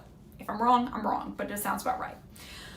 She serves as a link between the gods and humanity. She said she could travel at the speed of the winds, basically from one end of the known world to the other, even going down to the depths of the sea or to the underworld in order to deliver messages. Now, it says right here she's in the form of Laodike, or Laodike. Laodike, whose name literally translates as basically justice of the people, or people justice, is here the wife of Helikaon. Now, if you read a different mythographer far later on, who is Hyginus, who always goes for the weirdest and most archaic versions, he has her named as the wife of Telephos, who was a king of Mysia, a son of Heracles and Alge. But right now, here, she's a son of Helikaon. Now, before the war, it is said that Laodike fell in love with Acamas, who was a son of Theseus and Phaedra, and yes, Theseus, that Theseus. And he was said to be a brother to Haemophon and Hippolytus. And he came on a diplomatic mission to recover Helen. So likely he came when Menelaus and Odysseus came. And that's according to Parthenius. Now, apparently, she didn't just fall in love with him, they did dynasty, and she bore him a son named Munitus, who was given to his great-grandmother Aithra. Now, Acamas eventually did take Munitus with him after the war, but it says that Munitus is said to have died much later of a snake bite while hunting with his father, so that's kind of sad. What's the difference between Iris and Hermes as messengers? Nothing. They, in terms of their function as messengers of the gods, they both function the same role. No real difference between the two of them. They in that very specific role, they do the same thing. Iris tends to be associated more with Hera than sort of any of the other gods, but she'll do the bidding of Zeus as well. So kind of the same in terms of their role as messengers of the gods. Now, it is said that on the night, or a little flash forward here, because Laodike is so minor a character. Now, on the night of Troy's fall, it said that Laodike prayed to the gods, fearing she would become one of the many captive women. I mean, look, that's not out of the question. That's absolutely what would have happened to her. Is Iris also a psychopomp? No, she's not. That is Hermes. Hermes is the only one who's also a psychopomp. Now, fearing she would be taken captive, it is said that because she was praying to the gods, a chasm opened up in the earth and basically swallowed her, and she vanished. Now, and that's according to Apollodorus. However, later we have the writer Pausanias mentions her as being among the captive Trojan women painted in the Leschi of Delphi. So he assumes she was subsequently maybe set free, as no poet ever claimed her as a captive of the Greeks, and further goes on to assume that the Greeks would do her no harm, as she was the daughter-in-law of Antenor, who was a Xenos, or a guest friend of both Menelaus and Odysseus. And oh yes, that ties to Xenia. It's rearing its ugly head, don't you worry. Because Xenos, which the plural is Xenoi, has the standard definition in Greek, very literally, of stranger, but the word can be interpreted differently based on context, or author, or time period in which it's being used. It can range from enemy to stranger to guest friend, and is related, of course, as I said, to Xenia, the most hallowed concept in the cultured rules of Greek hospitality. We're going to talk about Xenia later because, yes, it's rearing its ugly head. Now that's what I call Xenia. I know, you can never, ever escape it. Ever. You'll never escape Xenia. Ever. And Iris came on Helen in her rooms, weaving a growing web, a dark red folding robe, working into the weft the endless bloody struggles stallion-breaking Trojans and Argives armed in bronze had suffered all for her at the god of battle's hands. Now, weaving a growing web, a dark red folding robe, obviously weaving. We obviously think of this very much with Penelope, but we know Helen is a weaver. Weaving is one of the most noble and honorable works of women in Homeric society. It's mostly shown occupied by queens and goddesses. It's very exclusively a womanly art in which no men take part. Men are not weaving, which is part of, again, why Penelope gets to use that to trick the suitors in the Odyssey. Now, this dark red folding robe. Now, again, the word that's translated here as red is, in other translations, might be called purple. Again, the Greeks don't, this form of Homeric Greek does not have words for specific hues, so it's being described in terms of light and dark, and we're assuming it's kind of something like that. A folding robe is basically a double cloak, like kind of think akin to a doublet. It's large enough that it could be thrown about the body twice.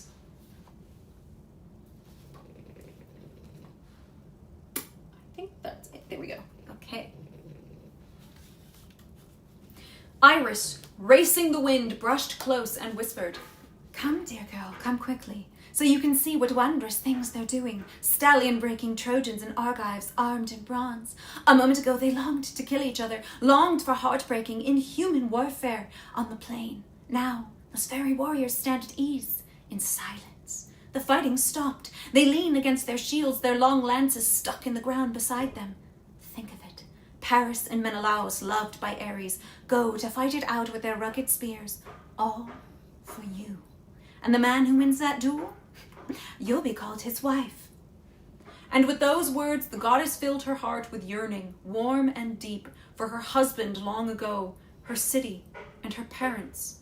Quickly, cloaking herself in shimmering linen, out of her rooms she rushed, live tears welling, and not alone. 2 of her women followed close behind, Aithra, Pteus' daughter, and Clymene, eyes wide, and soon they reached the looming Skyan gates.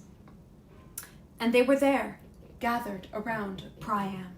Panthos and Thymoetes, Lampus and Clytius, Hyketaon, the grey aid of Ares, then those 2 with unfailing good sense, Ukalegon and Antenor. Okay, couple things. Aithra, by the way, fun fact, is the mother of Theseus. The reason she is serving Helen basically as her slave is because Helen as a child got kidnapped once before by Theseus. Because he thought he deserved her as his bride. This is when he and his idiot friend Pirithous were like, we deserve divine brides. So he said, I'm taking Helen. Pirithous, by the way, said, I'm taking Persephone. It didn't end well. But while they were, trekking off to the underworld to go and grab Persephone, like that was going to be a thing, they essentially, Athens was just left there and Helen was in Athens. So what happened was her twin brothers, Castor and Polydeuces, basically broke into Athens, rescued her back, and they took Aithra with them, basically as you don't steal our family without us stealing some of yours back. So Aithra at this point is a slave linked, a maid now, basically linked with Helen. She obviously is only going to go free at the end of the Trojan War, where she's basically going to get ransomed by her grandson, who we had mentioned earlier. So, which again, it means that he basically pays Helen / Menelaus, basically says, look, can I ransom back my grandma? And they're like, yeah, okay. So, the Skyan Gates, or the Saiyan Gates, the Skyan Gates, Skyan Gates, whatever, I'm calling it the Skyan Gates. Skyan Gates, maybe. These are the, I forgot the I in main, so it just says the man gates of Troy. That's something. These are the main gates of Troy. Woo! And the scene of several lethal actions, not just in Iliad, but definitely also Iliad. It will also eventually prove the location of the death of Achilles. He's later going to die in front of those gates. So, we mentioned Priam. Priam enters the chat. He is the last king of Troy and husband to Hecuba. He is recorded as having 50 children with several wives. Now again, Ramesses II is looking at him like, amateur, I had 100 children with a shit ton of brides. But some of Priam's children of note include Hector, obviously, Paris, Cassandra, Helenus, Deiphobos, Troilus, Laodice, Polyxena, Creusa, and Polydorus. Priam came to the throne upon the violent overthrow of his father, Laomedon, by Heracles. Literally, again, Heracles did in like a week what took these Greeks and 1,000 ships of Greeks 10 years. Reminder of your new house rules. Yes. Now, Priam, initially, upon this overthrow of the city, and the death of his father, he was sold into slavery. He was captured as a doulos. His freedom was, however, purchased by he was ransomed, basically, by his enslaved sister, such that he was able to ascend to the throne of Troy. We're also going to hear that he once assisted King Mygdon of Phrygia in a battle against the legendary Amazons. Beyond that, we kind of don't know too much about Priam in his earlier life. Like, only basically what we get told. Beyond that, there's not much else about him. He's older at this point. He's obviously not doing any fighting, but he is still king in Troy. So yes. Going for this. Heracles built different. He really is. He just built different. And we just described all these men who are going to be called the old men of the realm, held seats above the gates. These old men, again, are kind of the elders of the realm, the other, like, high-ranking nobles, I guess we could say. And their seats are, of course, on a tower that topped the Scaean Gate. If you look at what these sort of Bronze Age Mediterranean kind of like fortifications looked like, they did have kind of towers in various places, because you could put archers and whatever else there, and so you could look out, and they seem to be hanging out on one of these towers so they can look over the battlefield. And again, this is where Trojan elders and women have and will generally watch the battles that are going to be happening on the plain in front of the walls.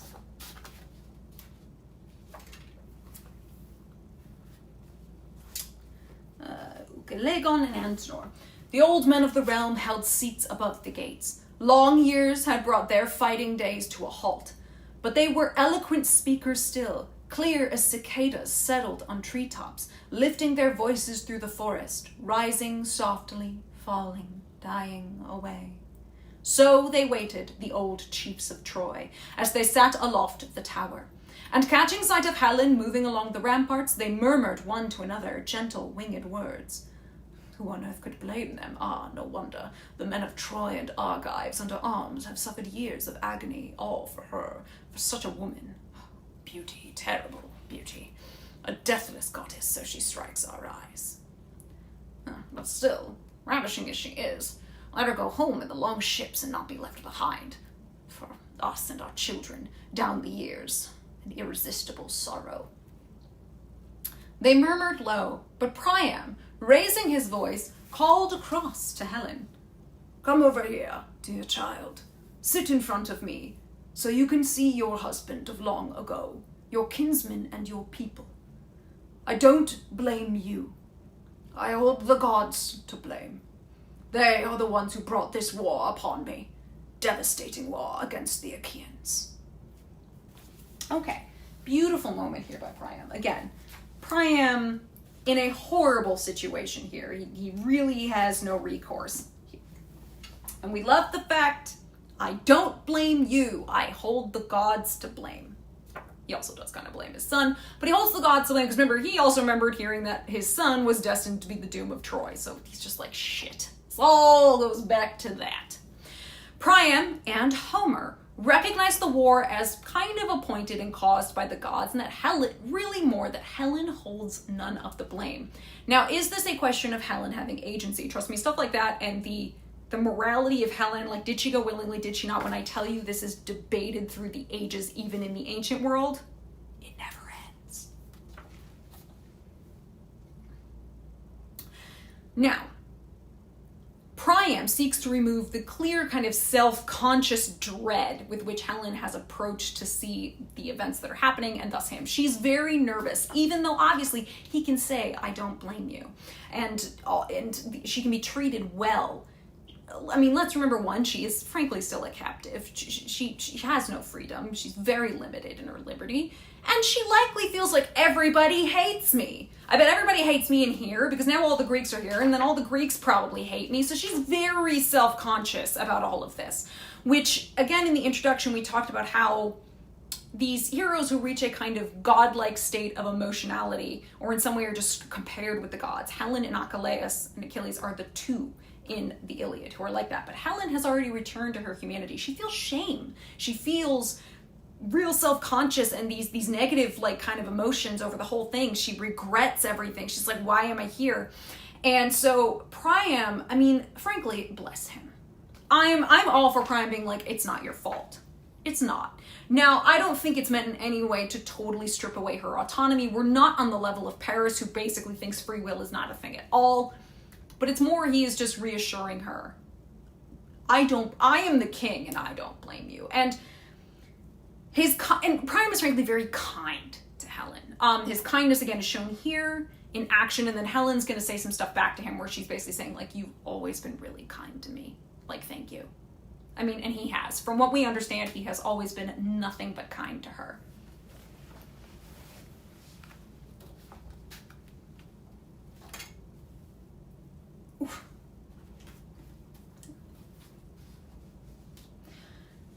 Could have physically fought off Paris during the induction. No, because we know that Aphrodite was there making it so that she went willingly with Paris, right? And no, Zeus lineage won't do anything for you. She's still immortal. It doesn't mean, just because she's a daughter of Zeus doesn't mean anything. That she has all that beauty, basically.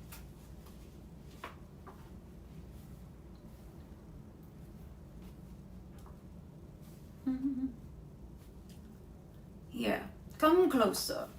Look, here, come closer. Tell me the name of that tremendous fighter.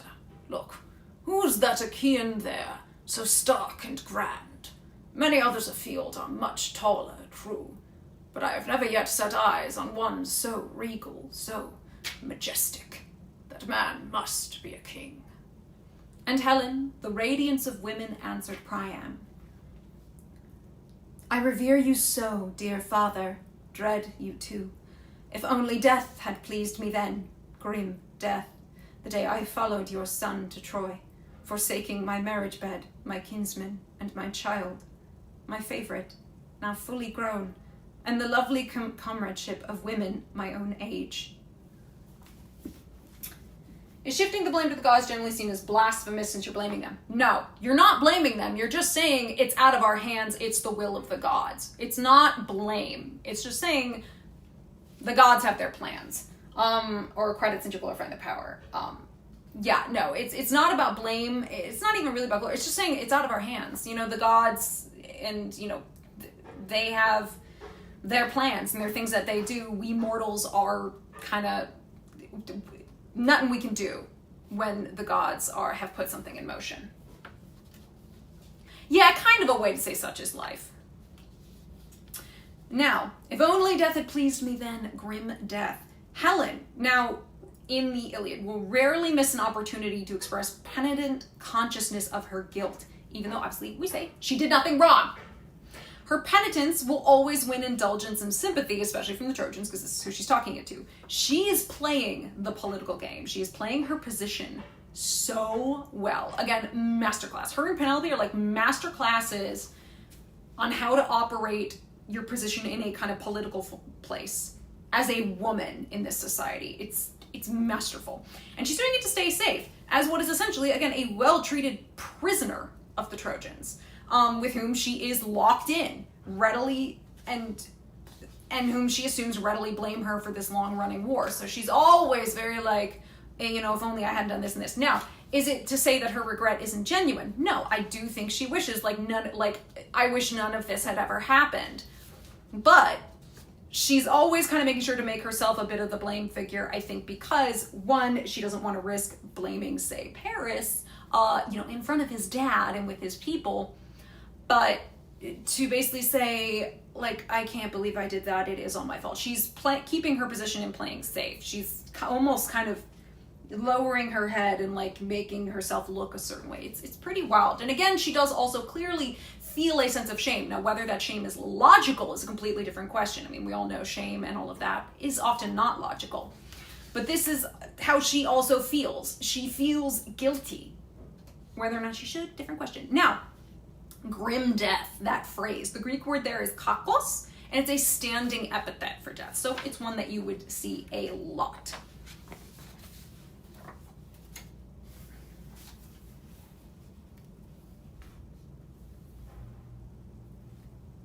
Death never came, so now I can only waste away in tears. But about your question, yes, I have the answer. That man is Atreus' son, Agamemnon, lord of empires, but the mighty king and a strong spearman too. And he used to be my kingsman. Whore that I am, there was a world. Or was it all a dream? Okay. We mentioned this word in book 1, where it was translated as dog face. Ox-eyed. Shouldn't be ox-eyed, it should be dog-eyed, but we're about to talk about that word. The literal Greek word for, whore that I am is kainopis. Again, we talked about this in book 1. It literally translates as dog-faced or dog-eyed. Now, Helen here is reflecting several attitudes. Self-loathing and shame for her actions, obviously, even though we know they're not necessarily of her doing. Gods are involved in making it all happen. So there's free will, but only so much when basically a god gives you a divine roofie and makes it so you can't really have control over your actions. She also, again, likely suspects that many of the Trojans do not like her and potentially blame her for the current war. It doesn't matter that Priam just said, I don't blame you. She's also like, yeah, I grew up with a king and a queen for a mother. I know how basically polite, almost courtly speech goes. And this is, and in the same vein, she assumes the Achaeans will hate her as well for this. And let's remember, again, guilt and shame are not always logical or sensible. And Homer presents Helen to us as an incredibly complex and suffering figure who maintains a very shrewd mind and exceptionally keen awareness of how to play the political game, as it were, within and almost in spite of the main constraints to which she is subject as a woman in the Homeric world. Again, Homer basically looked at Helen and Penelope and went, man, Greek queens, am I right? Fucking cores of iron and steel. Like, they do not bend or break. They stand very strong. Obviously, they get highly traumatized. Who doesn't in the world of Greek mythology? But she is incredibly smart and very adept at playing this game. And she's playing it as she understands it for her life here. She is, she's sharp as a knife, even when weighed down by guilt. We're going to see even more of that later. The great irony is that, at least in the Homeric epics, none of the players blame Helen for this great heiress, this great strife that is the Trojan War. That indignity belongs to Paris. Additionally, Helen, as we're going to see, of kind of all the figures in the Iliad, is one of the kind of most severe and austere. She's not presented as a kind of misty ideal of the eternal feminine. And almost ironically, the attitudes of kind of being light-minded and or irresponsible, that idea of the eternal feminine, this misty ideal, those all belong instead to Paris.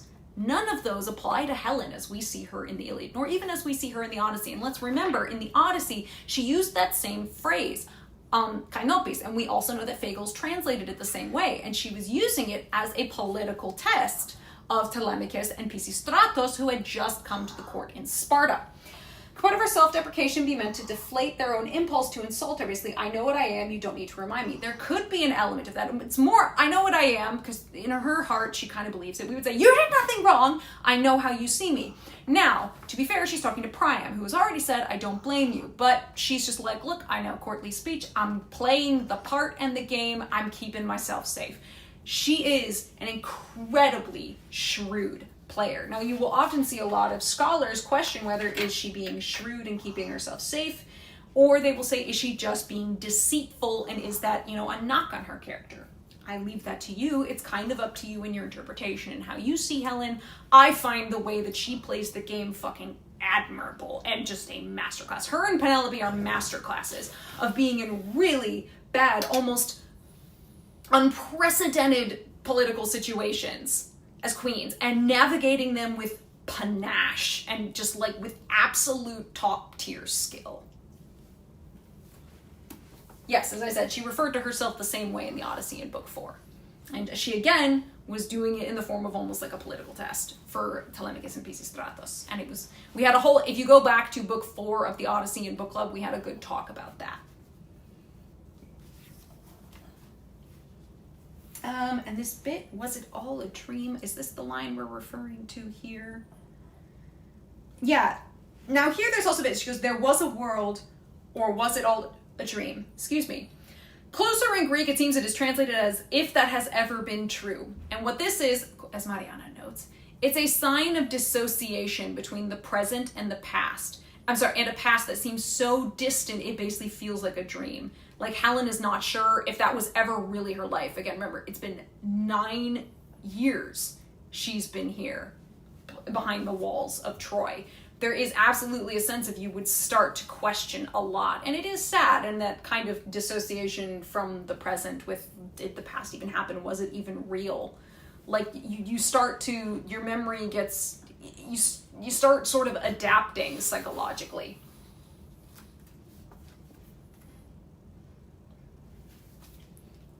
Her voice broke, but the old king, lost in wonder, cried out, "How lucky you are, son of Atreus, child of fortune.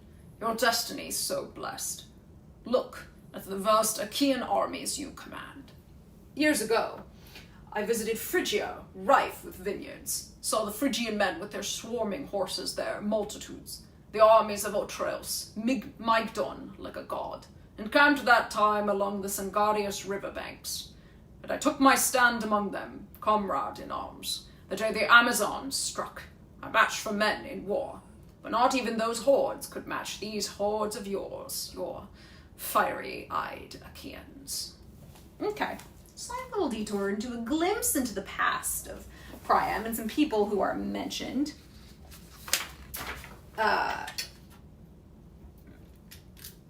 Sorry, I realized I had a typo on this page. There we go. Ooh.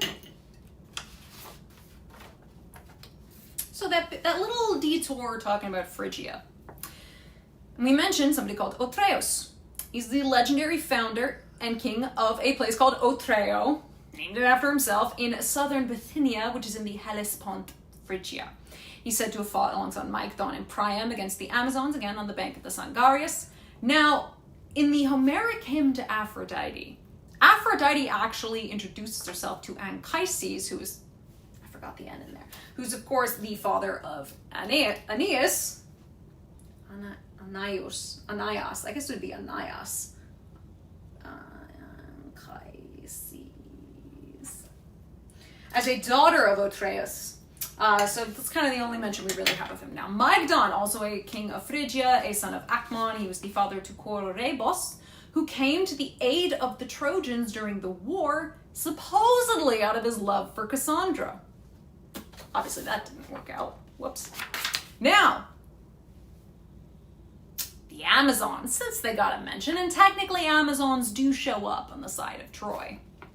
These are legendary female warriors that lived in a matriarchal militaristic society. They were known for their physical agility, strength, archery, riding skills, etc. Now, the oldest texts of their myths, because again, they vary across the sources and they're scattered all over the place, envisioned the Amazons as homeland on the very periphery of the then known world. Homer seems convinced that the Amazons lived somewhere in and around Lycia and Asia Minor, thus they later join in on the side of the Trojans, kind of from around the same area. Now, the etymological origin of the word is uncertain, but we do know they had several epithets across the various sources assigned to them, one being Androctones, which meant slayers of men / husbands, and Androletaire, which meant destroyers of men / murderesses. Whee! That's from Herodotus. Now, Aeschylus gave them the epithet Steigenor, which means those who loathe all men. And another one we know is Antianerai, which means equivalent to men. I believe that is the one that's being used here. They are said to be descended from Ares and the nymph Harmonia, who was the daughter of the river god Thermodon, and are the parents of Otrera. Now, though Otrera is not named here in the Iliad, it is usually suspected that she is the Amazon queen whom Priam battled against alongside Otreus and Mygdon, this little, aside that he gives. She's not named, but that's kind of what we assume. Now, Otrera is considered the first queen and founding mother of the Amazons. She's also the mythological founder of the Temple of Artemis at Ephesus, which is closely linked with the Amazons. Now, getting into a bit of the weirdness here, Otrera is also noted as the consort of Ares, even though she also seems to, in some cases, be his daughter, by whom she is the mother of Hippolyta and Penthesilea. Now, Hippolyta, of course, might sound familiar, or Hippolyta. She's the subject of Heracles' ninth labor, where he was sent to retrieve her, war belt, sometimes translated as girdle, basically something she was wearing around her waist. Retrieve, I was clearly typing very fast. And Penthesilea is the Amazon queen who assists Troy in the war upon the death of Hector. So they're not going to appear here in the Iliad, they roll up right after. So they don't fight very long on the side of Troy, but they do fight on the side of Troy. And she and the Trojan warrior Memnon both battle and are slain by Achilles, and this is according to the lost epic, the Aethiopis. My God, just lost, not lose epic. Good grief. Good grief. Just a little detour. It's probably, so this is likely why we mentioned the bit, oh yeah, I did go fight the Amazons once, which anybody listening to the story would go oh yeah, the Amazons came and fought on the side of the Trojans, because Homer's basically saying they're kind of around the same area. And citing Odysseus next, the old king questioned Helen. "Come, dear child, tell me of that one too now. Who is he? Shorter than Atreus' son Agamemnon, clearly, but broader across the shoulders, through the chest. There, you see? His armor's heaped on the green field, but the man keeps ranging the ranks of fighters like a ram. Yes, he looks to me like a thick-fleeced bellwether ram, making his way through a big mass of sheep flocks, shining silver grey." Helen, the child of Zeus, replied, "That's Laertes' son, the great tactician Odysseus. He was bred in the land of Ithaca, rocky ground, and he's quick at treachery under the sun, the man of twists and turns. Paritropos. Yeah, that thing that he's described as in the start of the Odyssey." Helen paused, and the shrewd Antenor carried on her story. "Straight to the point, my lady, very true. Once in the past he came our way, King Odysseus, heading the embassy they sent for your release, together with Menelaus, dear to Ares. I hosted them, treated them warmly in my halls, and learned the ways of both, their strategies, their traits. Now, when they mingled with our Trojans in assembly, standing side by side, Menelaus' shoulders mounted over his heads in height and spread. When both were seated, Odysseus looked more lordly. But when they spun their appeals before us all, Menelaus spoke out quickly, his words racing, few, but clear as a bell, nothing long-winded or off the mark, though in fact the man was younger. But when Odysseus sprang up, the famed tactician would just stand there, staring down hard, eyes fixed at the ground, never shifting his scepter back and forth, clutching it stiff and still like a mindless man. You'd think he a sullen fellow or just plain fool, but when he let loose that great voice from his chest, and the words came piling on like a driving winter blizzard, no one man alive could rival Odysseus. Odysseus. We no longer gazed in wonder at his looks. So I asked Helen who it was if he knew. Some kind of test of Helen. Priam didn't necessarily know. They're far enough away that he might not recognize them. We're saying that Antenor recognized him, but she's talking to Priam. So, this little peek behind the curtain of kind of what went on when Menelaus and Odysseus and probably a couple others came and were like, hey, give us Helen back. We hear that Menelaus, he speaks out quickly, his words racing, few but clear as a bell. Now, Menelaus does not speak much in the Iliad. Very few lines of dialogue. But it seems that, like, it's described, I see it as, like, he speaks like a warrior or a soldier. Like, he's straight to the point. He doesn't use linguistic frills. He's just kind of clear and, like, give me her back. And he's speaking rapidly. And the quickness of these words, I would think, belie the greater stress Menelaus probably felt, especially compared to Odysseus, who's going to speak next. Because this is his wife who was kidnapped. And he's now standing in enemy territory. Yes, they are Xenio. They are, we're talking about Thenos, Thenios, they're guest friends. Xenio, we're thinking applies. But it's still got to be nerve-wracking as hell. And here he is, seemingly not much of a speaker, if at all. And he's got to convince these guys to give him his wife back. Speak softly, carry big stick. I mean, as again, in his perspectives, who knows how the Trojans view something like Xenia? Now, obviously, we understand that, yes, they do believe in it, but given that they snatched Helen while guests in Menelaus's home, he's probably like, I don't know, what do I trust?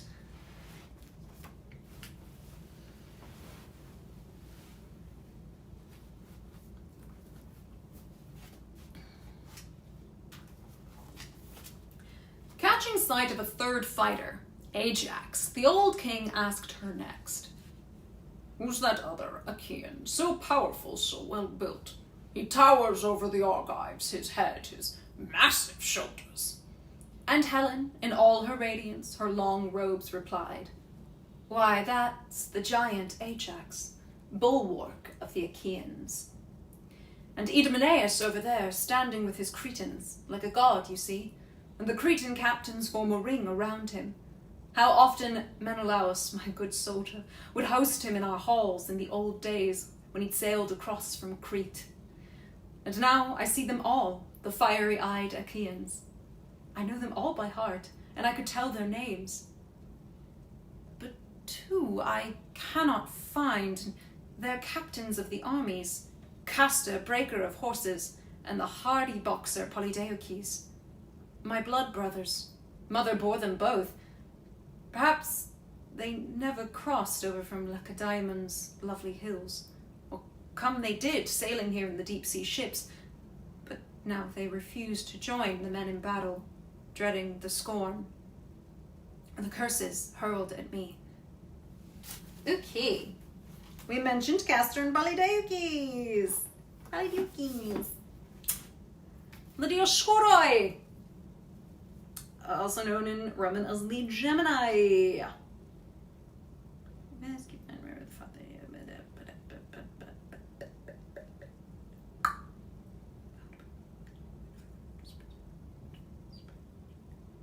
Okay, so we are not quite there yet. The Dioscoroi, Scoroi, Castor and Polydeuces, twin half-siblings who represent an incident of what is called heteropaternal superfecundation. Basically, twins with two different fathers. Castor is usually shown as the mortal son of Tyndareus. Polydeuces is the mortal son of Zeus with potential to be divine upon death. Now, there is much contradictory information related to their parentage, as even Odyssey calls them both sons of Tyndareus. I just like to say, hey, Tyndareus, not the stepfather, but the father who stepped up. But then you have something like the Catalogue of Women that calls them both sons of Zeus. The Nemean Odes give them combined paternities. Depends on who you read.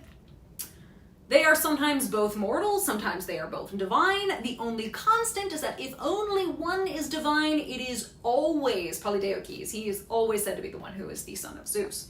Their death and shared, post-death immortality, if you will, as offered by Zeus, was material to the lost epic, the Kypria.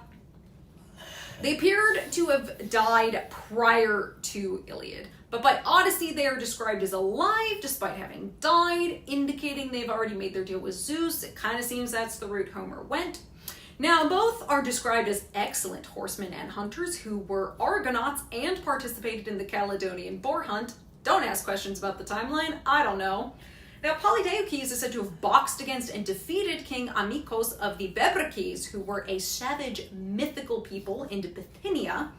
And Bithynia is a geographical region of Northwest Asia Minor. It adjoins the Sea of Mara, the Bosporus, and the Black Sea. Now, after the expedition to retrieve the Golden Fleece, both brothers are said to have helped Jason's sack Iolcus in revenge against the treacherousness of King Pelias. Now, when Theseus kidnapped Helen prior to her marriage, the Dioscoroi invaded Attica to rescue her. They abducted Theseus' mother, Aethra, again, only returned home by her grandsons after the fall of Troy, in return and brought her back to Sparta as a doulos for Helen. And they also installed Theseus' rival, Menestheus, onto the throne. Theseus was obviously currently away, trapped at the entrance to the underworld alongside his idiot friend, Pirithous. Now, once eligible, they wanted to marry the Leucopides, which translates as, or Leucopides. Pides? I'm not entirely certain. Translates as daughters of the White Horse, who were named Phoebe and Helaira. Or Hilaira. No, Helaira. Now, these sisters were already promised to marry the cousins of the Dioscoroi, the twins Lynceus and Idas of Messenia. They were sons of the boys' uncle, Apharius. So, they didn't really, Castor and Polydeuces kind of didn't care, so they just carried off the sisters to Sparta, married them, and each fathered a son with their respective brides. But this also ended up kicking off a feud between the two sets of twin cousins. All four cousins, and this is while the feud's going on, carried out a cattle raid in Arcadia together. Of course they did. But fell out over the division of the meat. After stealing the herd, the four butchered, quartered, and roasted a calf, and as they prepared to eat, Idas suggested the herd be divided into 2 parts instead of 4, based upon which pair of cousins finished the meal first. Now Castor and Polydeuces go, bet, we can eat a lot, we eat fast. And Idas then proceeded to quickly eat both his and Lynceus' portions, which means both Idas and Lynceus get the entire herd because they get both portions. It was which twin finishes first. So duped, the Dioscoroi have no choice but to let their cousins take the entire herd, but of course they swear revenge, because everybody swears revenge. They're like, how dare you trick us in this way? Now, at a later time, from this point, so they're all still feuding, Idas and Lynceus visit Sparta, and the Dioscoroi seize their chance for revenge, as at the time it was only Helen who was there to entertain the guests. It is during this time that Menelaus and Tyndareus were actually on their way to Crete to attend a family funeral. Now, the Dioscoroi make an excuse to leave the feast and go set out to steal their cousins' herd. Yeah, they're still not over the loss of these cattle. They're never over it. What can I say? Cows, man. They're causing so much trouble.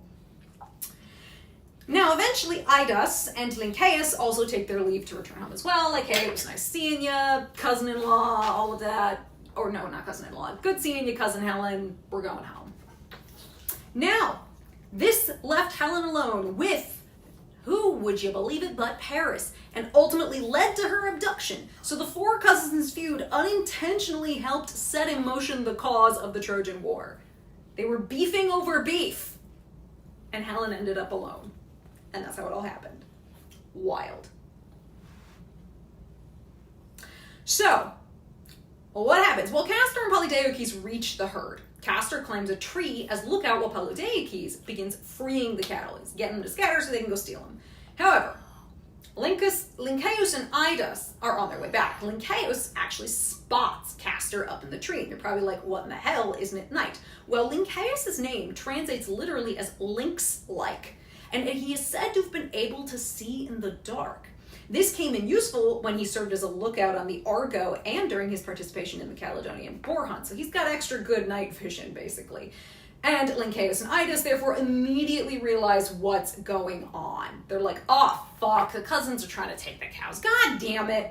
So Idas ambushes Castor and ends up fatally wounding him with a spear blow. But not before Castor is able to call out to Polydeuces and sound the alarm and warn him that, shit, our cousins are here. Now, Polydeuces ends up killing Lynceus, and just as Idas is about to kill Polydeuces, Zeus throws a thunderbolt, bringing it all to an end. Idas obviously is immediately killed. And so Castor, if he's not dead already, is on death's door. Polydeuces is dying. Lycaeus and Idas are now dead. As a son of Zeus, Polydeuces is then given the choice by his father to either ascend to Theoi and spend his time on Olympus, or, to either die, maybe give half his immortality to his twin. Even Zeus was like, knock it the fuck off. It's so stupid you're all dying over this. Polydeuces obviously chooses the latter, thus the twins alternate between Olympus and Hades. Now, Hyginus claims that, having chosen this sort of half quasi-immortality, whatever the fuck they're doing, says that Poseidon also rewarded the Dioscuri with horses to ride, and they end up having the power to aid shipwrecked men. Again, according to Hyginus, who always goes for the weirdest versions of everything. Wild stuff.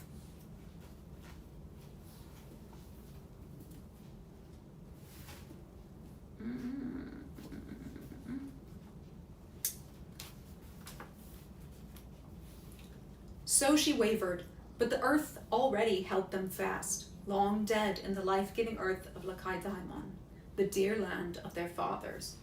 So that line, so she wavered, but the earth already held them fast. This wavering on the part of Helen is a clear kind of, again, dissociation between the present and the past. Her memory of even her own brothers just feels so distant from her. It feels more like a dream than something that actually happened. So again, poor Helen is just really in quite a mental state.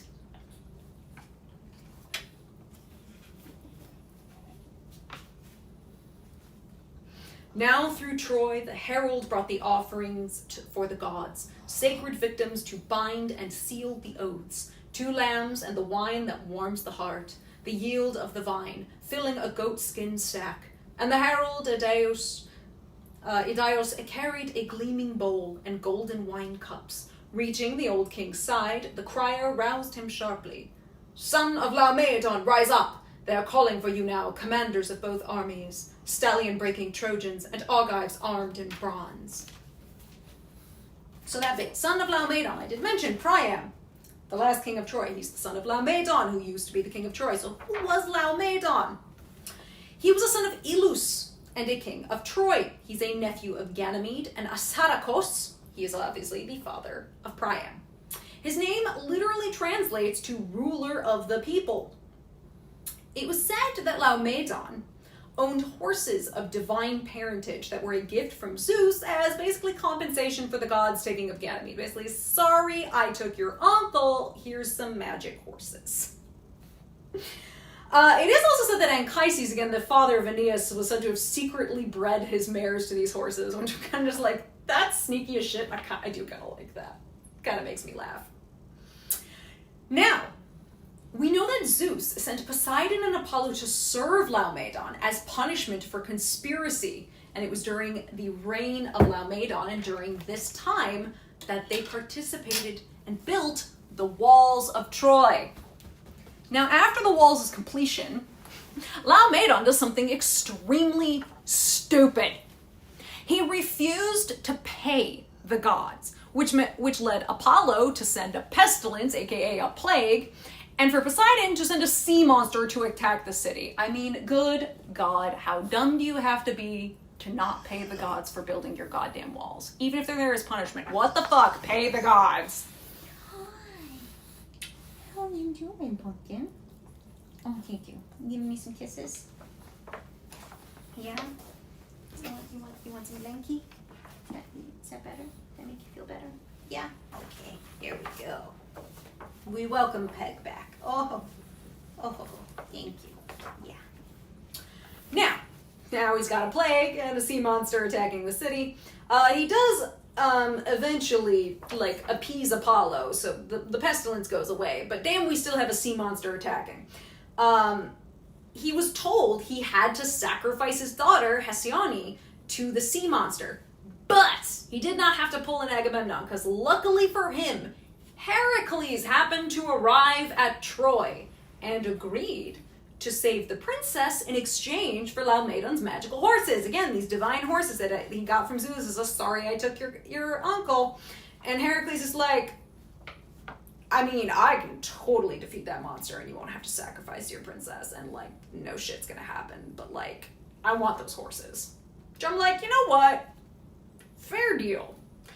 Laomedon, however, again, learned nothing from, you know, not paying the gods, agreed to do this, and then reneged on his deal. Like, Heracles does the thing, slays the sea monster, and then Laomedon's like, not gonna pay you. And I'm like, dude. So, Heracles wages a war on Troy. And wins. He conquers the city and kills Laomedon. Now, the person who this ultimately was all for, Hesione, she's actually given to Telamon as a war prize. And yes, Telamon, as in Telamonian Ajax. This is Ajax's father, who was up with Heracles sacking Troy. I know, bruh. It's so stupid. Now it is actually Hesione who would be the mother of Teucer or Teucer by Telamon. But despite this, Hesione as well managed to ransom her brother Podarches, who then became known as Priam. It is said that she used her gold, this beautiful golden veil she had, as essentially the ransom price. So whoever had taken Priam as a slave, she paid that. She's like, look, I will buy his freedom. Is this enough? It was. Hence, Podarches becomes Priam thanks to the Greek word pramai, which means to buy. Hence, he got the name change. Which just, Laomedon is so goddamn stupid. I'm like, bruh. Not once, but twice.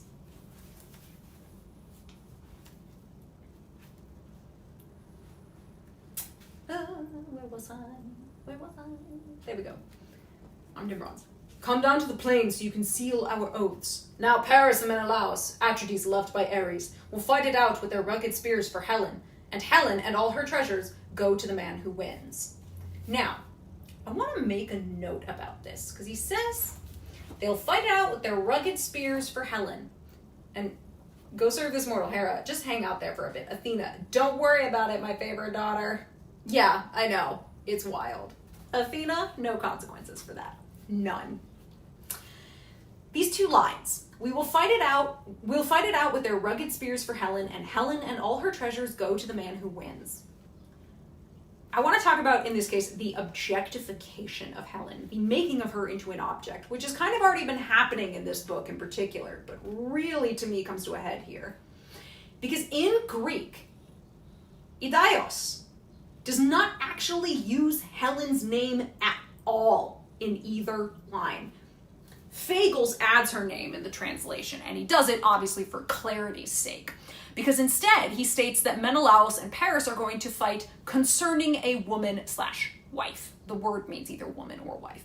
So, Amphigonaiki.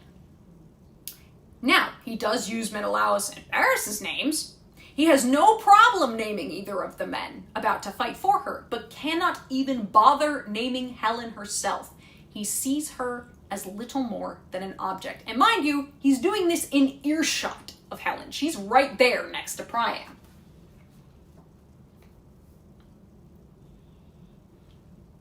And again, he's not the first one in Book 3 to do this. Iris initially begins this kind of objectification of Helen when she comes to tell her that the man who wins the duel, you'll be called his wife. You are the prize. I am not some prize to be won. Yes, you are. You're being objectified. In the Homeric world of Iliad, let's remember, women are possessions, often to be bartered or fought over. Even if they are not all literally douloi, if they're not all literally slaves, they are not free agents. Now, yes, the goddesses are pretty much exceptions. And you can look, if you want, like, just proof and purchase, look at Book 1, where we have Chryseis and Briseis being treated as inanimate objects in the quarrel between Agamemnon and Achilles. And so, though Helen is not a doulos, or even a geras, which is, geras means a war prize, so that's what, Chryseis and Briseis are basically also douloi, they're slaves, but they are also being treated as geras, they're being treated as war prizes. Even though Helen is not either of those, technically, in the literal sense at least, she shares a measure of captivity. Her social standing might be higher, but her liberty is equally restricted. She is not free to leave Troy, and Iliad gives us no hint that she could just simply climb aboard a Greek ship and sail home. Notably, I did find this interesting. I'm almost kind of glad Mariana's not here because I'm almost afraid she'd contradict me that somewhere in the Greek this actually happens. But again, I noted how Menelaus doesn't speak much. He does not talk a lot in the Iliad. He has very little dialogue. There is one particular person within pretty much the whole of the Iliad who never, at least as I could see, it seems to objectify Helen. And that's her husband Menelaus. He has very little dialogue in the Iliad and is one of the few heroes who has clear motive to speak on and about Helen and even objectify her in the way that others do, especially the Trojans and even more especially Paris, who really objectifies her. But he never does. He doesn't ever really talk about his wife or about Helen. I mean, he talks about the anger and the rage and the pain that he feels, but he never really talks about directly talks about the cause, and he certainly never puts that on Helen. I said that it can't help but make me think of the line by Jane Austen in Emma, where Mr. Knightley says, "I cannot make speeches. If I loved you less, I might be able to talk about it more." If Helen were even to attempt to leave, even if granted leave by Priam himself, would she still be able to leave, or would Aphrodite keep her joy? Aphrodite would likely stop her. As we're going to see, Aphrodite likes to intervene with regard to this. And she, who knows, yeah, Aphrodite would likely intervene. So, yeah, it's very important to see how Helen is treated as an object, and even more so as we go on. We've seen how Paris says, Helen and all of the gifts. He lumps her together with the stuff he also took from Troy.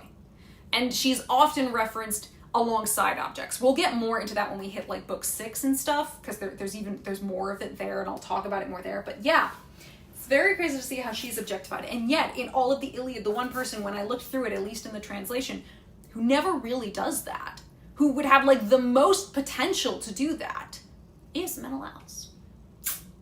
The one who objectifies her most is Paris, but I mean, it happens. And again, it's part of the tragedy, I think, of Helen.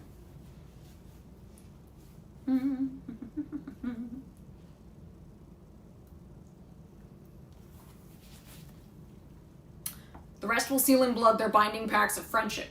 Our people will live in peace on the rich soil of Troy. Our enemies sail home to the Stalian land of Argos, the land of Achaea, where the women are a wonder. A shudder went through the old man, but he told his men to yoke the team at once. They promptly obeyed, and Priam climbed aboard, pulling the reins back taut. Antenor flanked him, mounting the gleaming car, and both men drove the team through the Scaean gates, heading toward the plain. Reaching the front, they climbed down from the chariot onto the earth that feeds us all. And into the space between Achaean and Trojan lines they marched. Lord Agamemnon rose at once to greet them both, with the great tactician Odysseus by his side.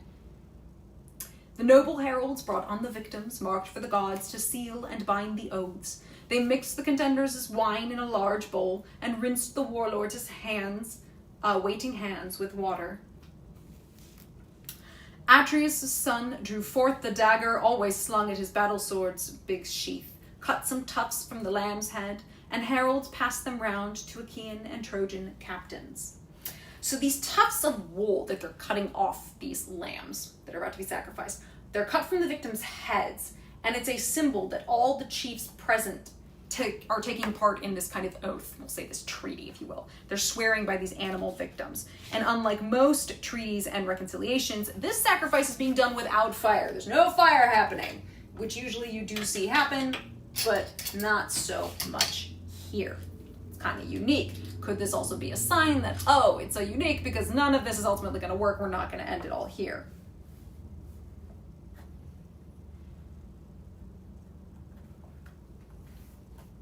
Yeah, as I say, is this just out of convenience, given that you have to wonder, like, why is there no fire like there normally is? Is this just out of convenience because this is happening clearly in the kind of no man's land between the two gathered armies? Or is the poet attempting to signal to the audience that this will all be in vain and no treaty or reconciliation shall occur in this moment? Because ultimately, the war is not ending here. We know this. They don't know that. We know that. Okay.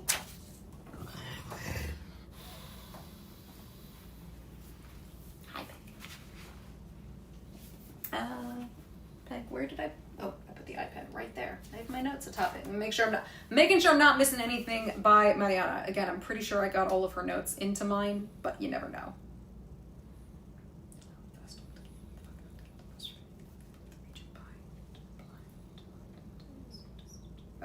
Not yet. Not yet.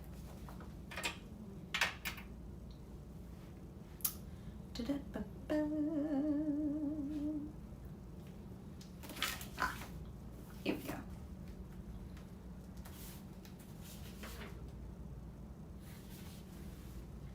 Then Atreus' son Agamemnon stood in behalf of all, lifted his arms, and prayed in his deep, resounding voice, Father Zeus, ruling over us all from Ida, God of greatness, God of glory.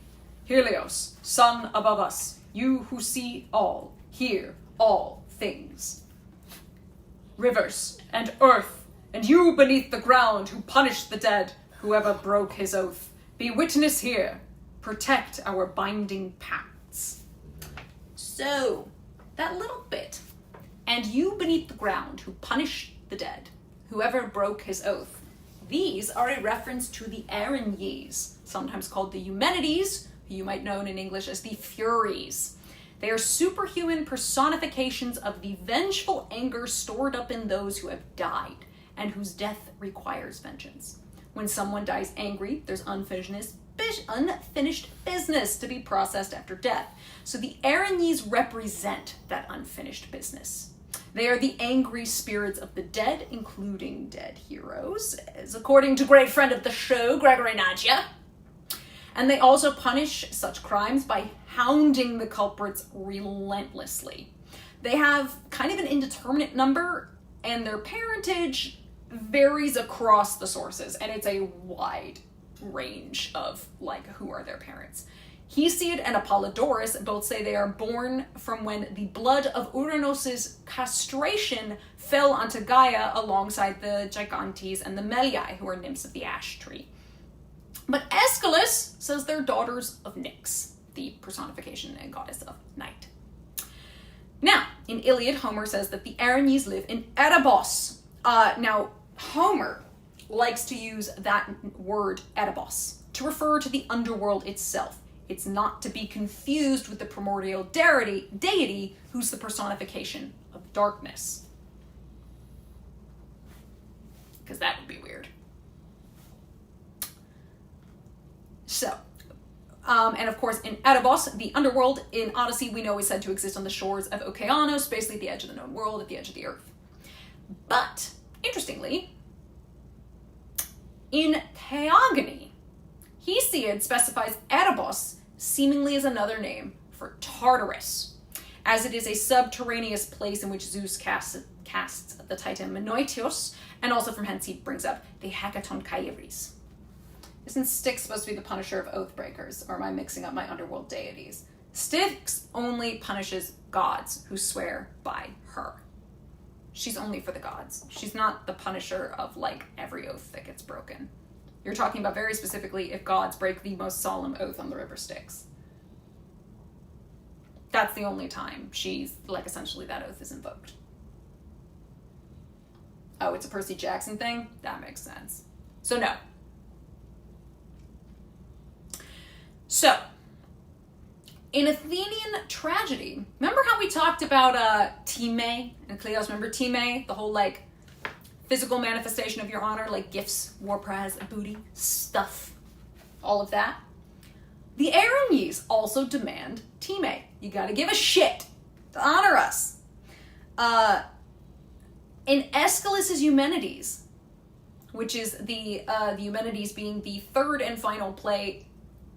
Yes, the third and final play in the, I think it is, Agamemnon, the Eumenides, the Libation, and the Eumenides. I think it's the third one, yeah.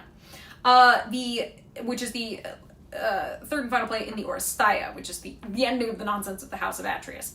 The Erinyes are promised a time, they're promised honor that is analogous to the time or honor that's received by the cult hero Erechtheus or Erichthonius. And basically, like, just like people, they're like, we demand, give us something. Gotta mention the Oresteia always. What, do you want to come back up? Come here. Come here. It's 3 o'clock, you don't need anything. You're okay. You're okay. What you need? You need to put the feet up? Give you a little more space? A Okay. Yeah, is that better? Okay. Ow. Oh, that was my knee. Great. Protect our binding packs. If Paris brings Menelaus down in blood, he keeps Helen, himself, and all her wealth. And we sail home in our racing deep sea ships. But if red-haired Menelaus brings down Paris, the Trojans surrender Helen and all her treasures, and they pay us reparations fair and fitting, a price to inspire generations still to come. But if Priam's sons refuse to pay, refuse me, Agamemnon, with Paris beaten down, then I myself will fight it out for the ransom. I'll battle here to the end of our long war. On those terms, he dragged his ruthless dagger across the lambs' throats and let them fall to the ground, dying, gasping away, their life cut short by the sharp bronze. Then, dipping up the wine from the mixing bowls, brimming their cups, pouring them on the earth, men said their prayers to the gods who never die. You could hear some Trojan or Achaean calling, Zeus, god of greatness, god of glory, all you immortals, whichever contenders trample on this treaty first, spill their brains on the ground as this wine spills theirs, their children's too, their enemies rape their wives. Okay, I want to talk, because I'm sure that word that I'm mostly going to censor in the way that I talk about now. I read it only for it being in there. Let's talk a bit about that. But Zeus would not fulfill their prayers. Not yet. As we know. Again, we know this war must end with the violent sacking of Troy. We also know that both Hector and Achilles must die before the war's end. So we know the war is not ending here. Thus, Zeus is not yet going to answer the Achaeans' call for victory. But nor is he ultimately going to answer the Trojans' call. Let's talk about the use of the word rape. Right? The reason it's used here. Their children stew, their enemies, their wives. Now, more literally, the phrase that's used there in Greek means that the Greeks should take the women as slaves, should abscond with the women, take them as slaves, douloi. You're probably wondering, why on earth would you use that word if we're not talking about what we think of as that word? The use of the word rape in English to describe the kidnapping and or carrying off of women against their will goes back to the Latin root of that English word. It comes from rapere, which means to snatch, to grab, or to carry off. Now, even by the medieval era, numerous kingdoms defined this as ravishment or abduction. It's why you might hear of the rape of Persephone, the rape of the Sabine women, the rape of Helen. We're talking about the abduction.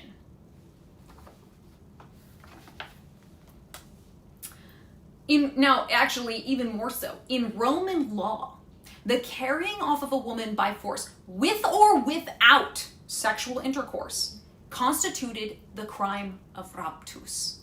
So sex is not necessarily a part of it. It's the kidnapping, the abducting of a woman, usually from their homes. So this original meaning of to carry off by force is still found in phrases like rape and pillage, as well as in titles of tales or art. Like I said, rape of Persephone, rape of the Sabine women, the rape of Europa, all of these things.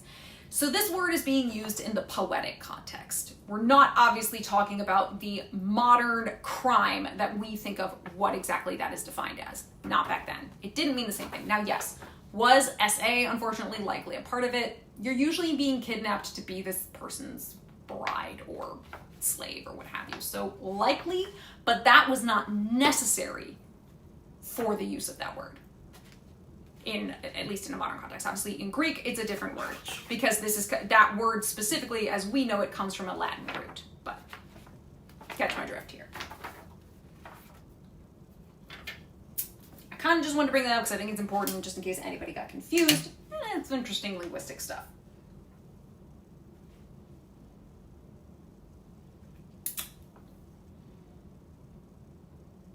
There we go. But Zeus would not fulfill their prayers. Not yet. Now Priam rose in their midst and took his leave. Hear me, Trojans, Achaeans geared for combat. Home I go to windy Ilium. Straight home now. This is more than I can bear, I tell you. To watch my son to do battle with Menelaus, loved by the war god, right before my eyes. Zeus knows, no doubt, and every immortal too, which fighter is doomed to end all this in death.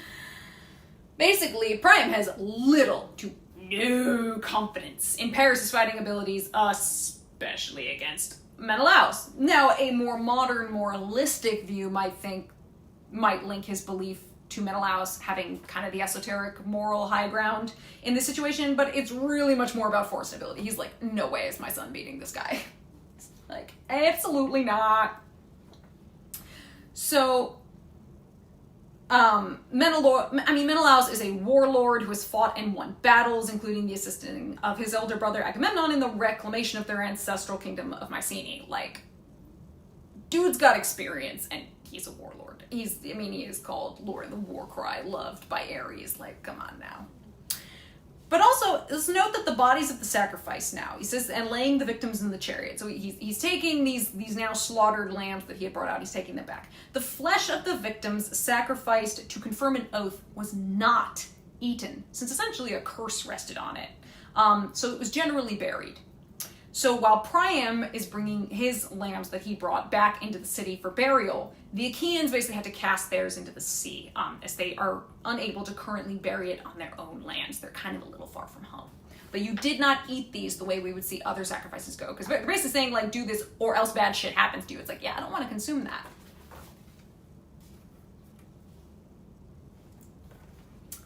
And is this...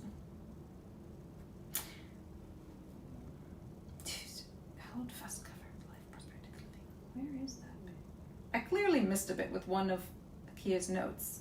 I'm sorry, Akia's, with Mariana's notes, but I'm not entirely certain. Regardless, this bit where he says, to watch my son, he kind of more closely says kind of my almost beloved son in Greek, which is kind of peculiar given the prophecy, but Priam does sincerely fear for his son. Look, this was his child. He didn't want to have to kill him, and obviously it didn't happen, but it's still his kid. And he kind of shudders, and which makes sense given we had heard earlier, he shuddered basically with terror at the thought that Paris and Menelaus are gonna fight, because he's just like, fuck, my kid's cooked. May the better man win, which we know is in Paris and Menelaus. Please make this quick. I got weak knees. Yeah, basically.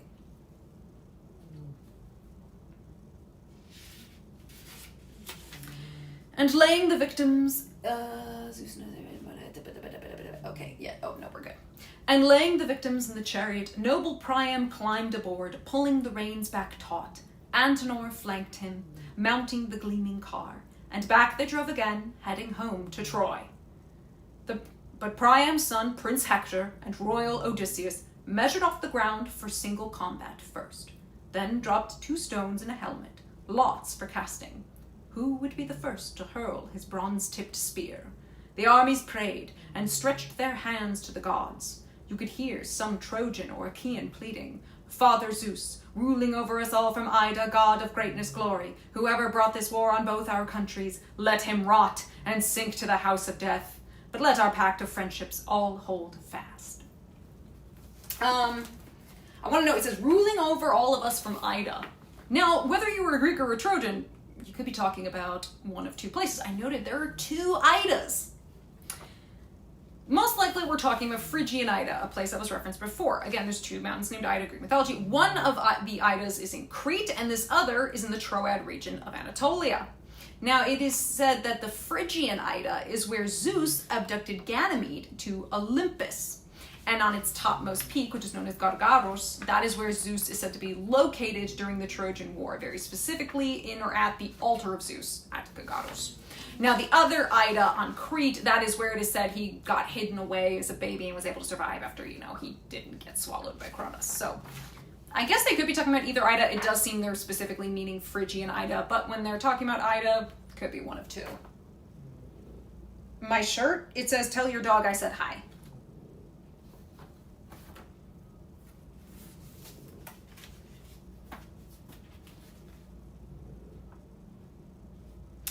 So they prayed, as tall Hector, eyes averted under his flashing helmet, shook the two lots hard, and Paris's lot leapt out. Okay, Hector, averting his eyes under the flashing helmet, well, they're shaking the stuff in the helmet. He averts his eyes from the lots to avoid any suspicion that he might be favoring his brother, Paris, because in this present circumstance, to be able to hurl your spear first was an advantage. So he doesn't want anybody to think he cheated, right?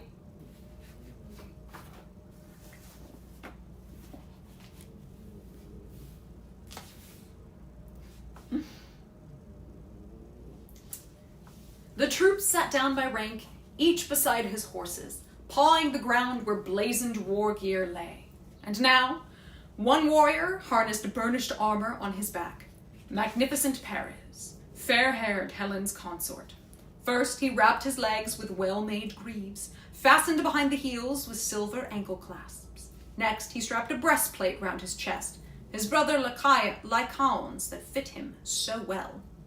Then over his shoulder Paris slung his sword, the fine bronze blade with its silver-studded hilt, and then the shield strap and his sturdy, massive shield, and over his powerful head he set a well-forged helmet, the horsehair crest atop it tossing, bristling terror.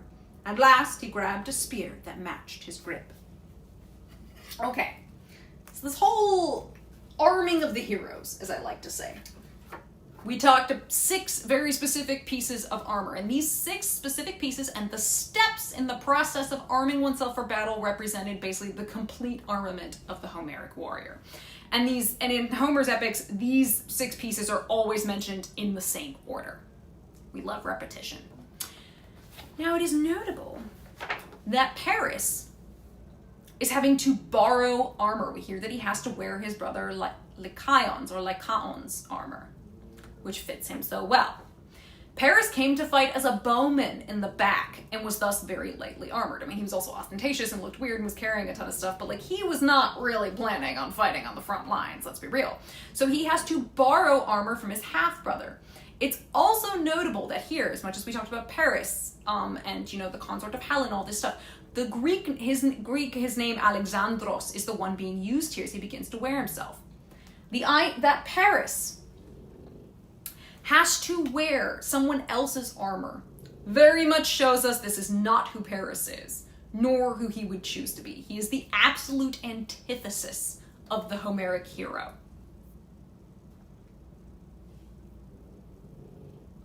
It says, the chance draw is another, I think, event.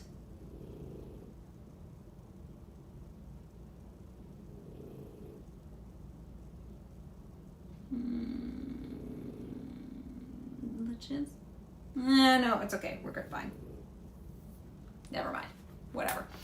But since we mentioned him, do we know which numbered kid Paris? He's the youngest, I believe.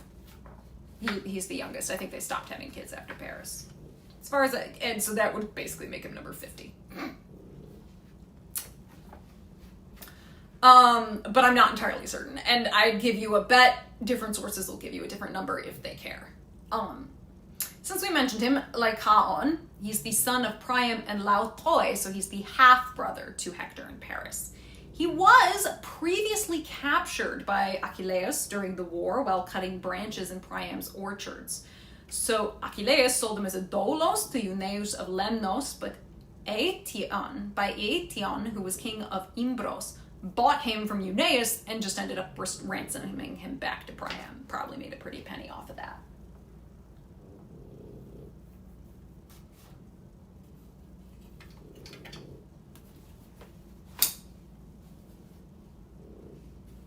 Following step by step, the fighting Menelaus strapped on armor too. Both men armed at opposing sides of the forces, into the no man's land between the lines they strode. Glances menacing, wild excitement seizing all who watched. The stallion-breaking Trojans and Argive men-at-arms, striking a stand in the dueling ground just cleared. They brandished spears at each other, tense with fury. Suddenly, Paris hurled, his spear's long shadow flew, and the shaft hit Menelaus' round shield, full center, not pounding through. the brazen point bent back in the tough armor. But his turn next. Menelaus reared with a bronze lance and a prayer to Father Zeus. Zeus, king, give me revenge. He wronged me first. Illustrious Paris, crush him under my hand, so even among the men to come a man may shrink as from wounding the host who showers him with kindness.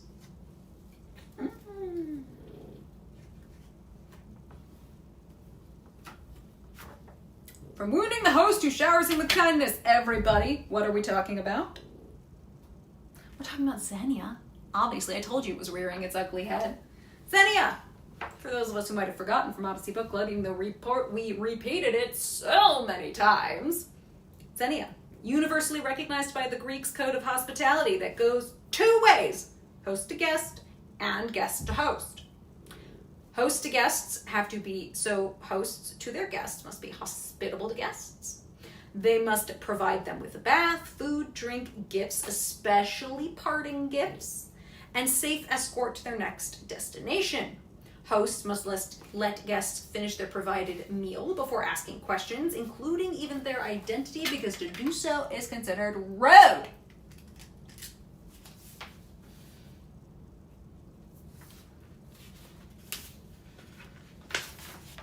Now, guests to hosts. They must be courteous to hosts. You must not be a threat or a burden while also providing stories and news of the outside world. Importantly, guests are expected to reciprocate if their hosts should ever call upon them in their own homes. Xenia, as a concept, permeated ancient Greek life as hospitality towards foreigners/guests, usually other Hellenes, just not of your polis, was understood as a moral obligation and a political imperative. The Achaeans, being strangers in this land, make the suggestion also of an offer to Zeus we know back in the day, and Priam makes it because Zeus is the protector champion of suppliants and strangers. Back when they made their oaths, they're like, by the way, we should also do one to Zeus.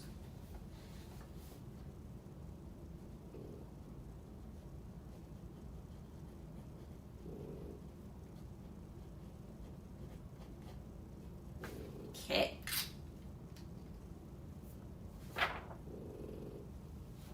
Let me make sure Mariana didn't have anything to say here. I think I got all of this. Nope. Just not coming in for a bit. Yeah, Menelaus doesn't say much, but when he does, he cooks.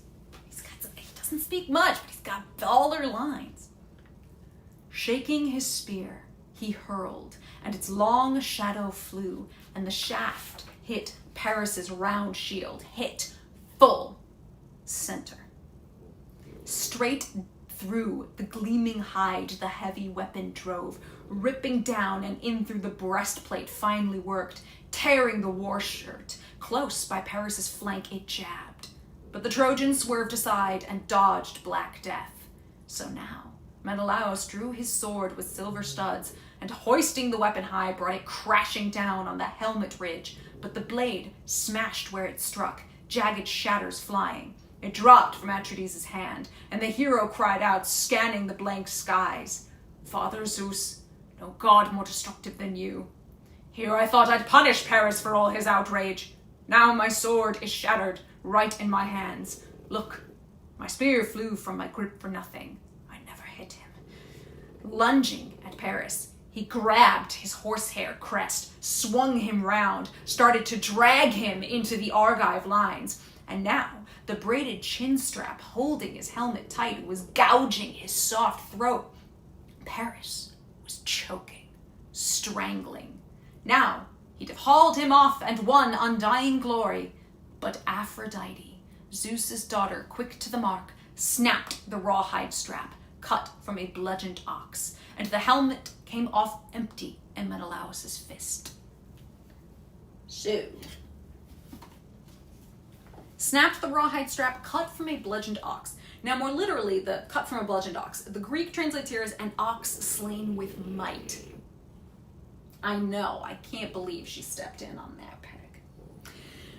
This distinction of like this strap that it's come from an ox that was slain with might or a bludgeoned ox means that this strap is apparently notably strong. Later scholiasts would apparently explain that leather made from deceased animals, aka those that died a natural death, was considered of inferior quality and tensile strength versus an animal that you killed. IDK made. I don't know why they thought this. Because, I guess.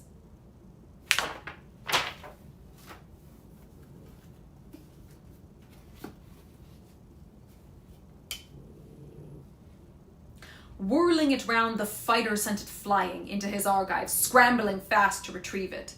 Back at his man he sprang, enraged with brazen spear, mad for the kill. But Aphrodite snatched Paris away, easy work for a god, wrapped him in swirls of mist, and sent him down in his bedroom filled with scent. So, Ariana had something here.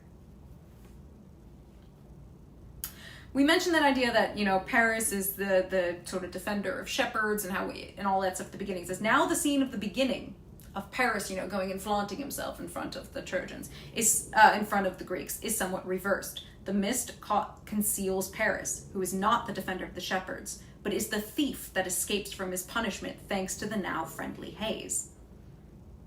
Funny thing, Mariana notes, is that this haze is still a danger to the Trojans because this will for sure move the Achaeans to attack again. It's also hostile to the Achaeans because the war keeps going on. So like this mist is like, oh, he gets away like a thief in the night. And now the war keeps going on. Great. It's of mist friendly only to Paris. Son of a bitch!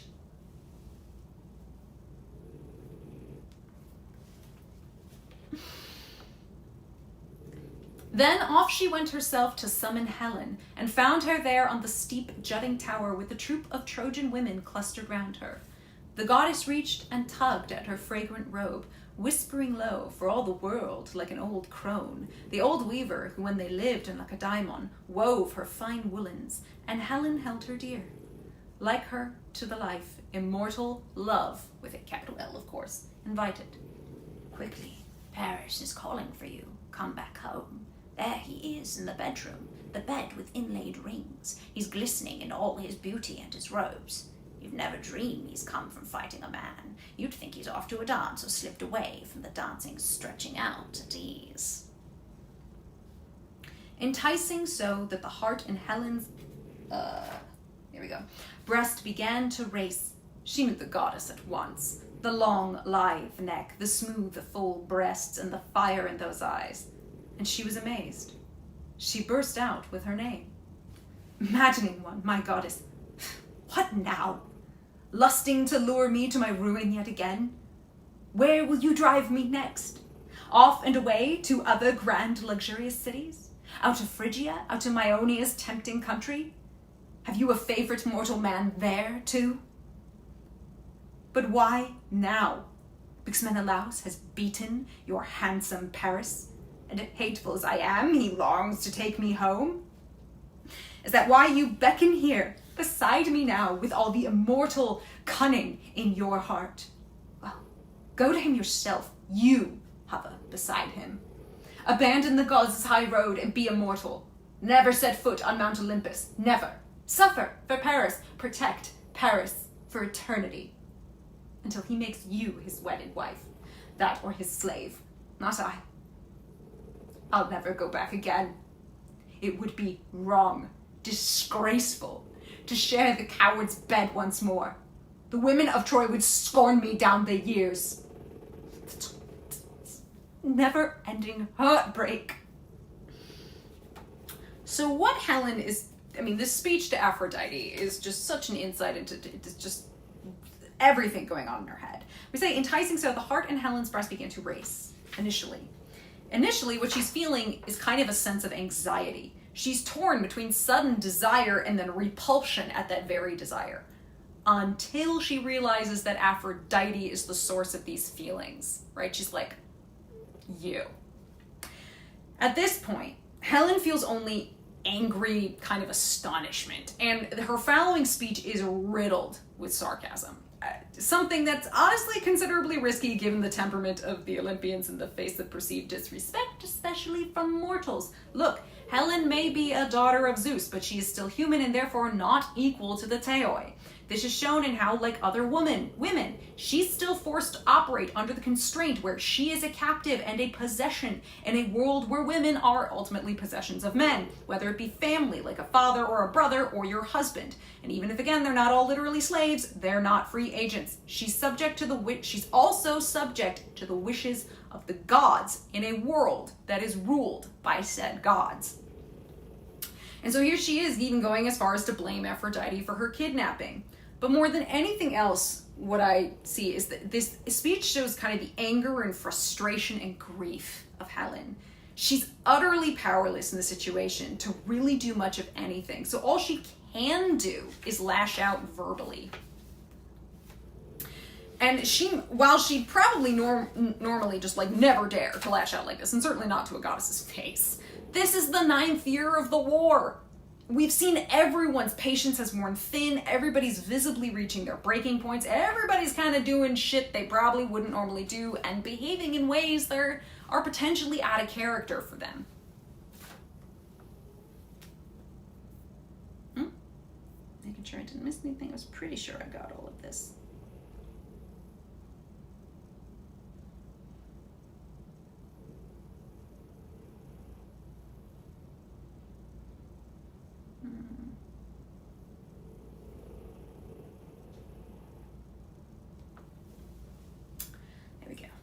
But Aphrodite rounded on her in fury. "Don't provoke me, wretched, headstrong girl, or in my immortal rage I may just toss you over, hate you as I adore you now, with a vengeance. I might make you the butt of hard, withering hate from both sides at once, Trojans and Achaeans. Then your fate can tread you down to dust." So she threatened, and Helen, the daughter of mighty Zeus, was terrified. Shrouding herself in her glinting silver robes, she went along in silence. None of her women saw her go. The goddess led the way. And again, proving even more that Helen, kind of unlike, we mentioned, that Helen and Achilles are kind of the only two who are described in kind of like godlike states, proving even further here that Helen, unlike Achilles, has returned to that kind of human state. They've returned to humanity.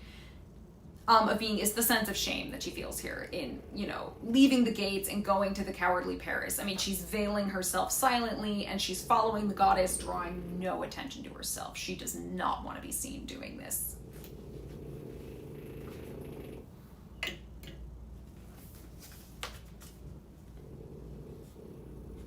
And once they arrived in Paris's sumptuous halls, the attendants briskly turned to their own work, as Helen, in all her radiance, climbed the steps to the bedroom under the high, vaulting roof. There, Aphrodite quickly brought her a chair, the goddess herself with her everlasting smile, and sat it down, face to face with Paris. And there Helen sat, Helen, the child of Zeus, whose shield is storm and lightning, glancing away, lashing out at her husband. So, home from the wars. Oh, would to God you died there, brought down by that great soldier, my husband, long ago. And how you used to boast, year in, year out, that you were the better man than fighting Menelaus, in power, arm, and spear. So why not go back now? Hurl your challenge at Menelaus, dear to Ares. Fight it out together, man to man again. So, yet more, venomous sarcasm. Why does Aphrodite claim to love her? In her way, that's what she thinks she does. She's like, I'm bestowing, good things upon you. No, you don't try to understand the gods, really. Now, Helen, as we saw, may have been silenced in the face of Aphrodite's rather venomous threat and furious self-absorption, but she stands firm with our mortal Paris, berating and mocking him disdainfully for what has happened, which is beautiful. And I want to note that between lines 503 and 508, Helen emphatically repeats her husband's name, Menelaus, 3 different times. So in 5 lines, she says Menelaus' name 3 times. That's not a coincidence. She's making sure that Paris remembers that name and that he never forgets the name of the man whom he wounded and thus caused this war. She's like, you're never gonna fucking forget my husband's name. Memory and love are very closely connected in the Homeric epic, and there will be an Iliadic contrast between Helen as she's presented here later with Briseis, who's gonna talk about like where she came from. So Briseis is later gonna not even be able to remember and state the name of her own husband. Versus Helen, who has no problem constantly saying Menelaus' name and making sure that nobody forgets, especially Paris.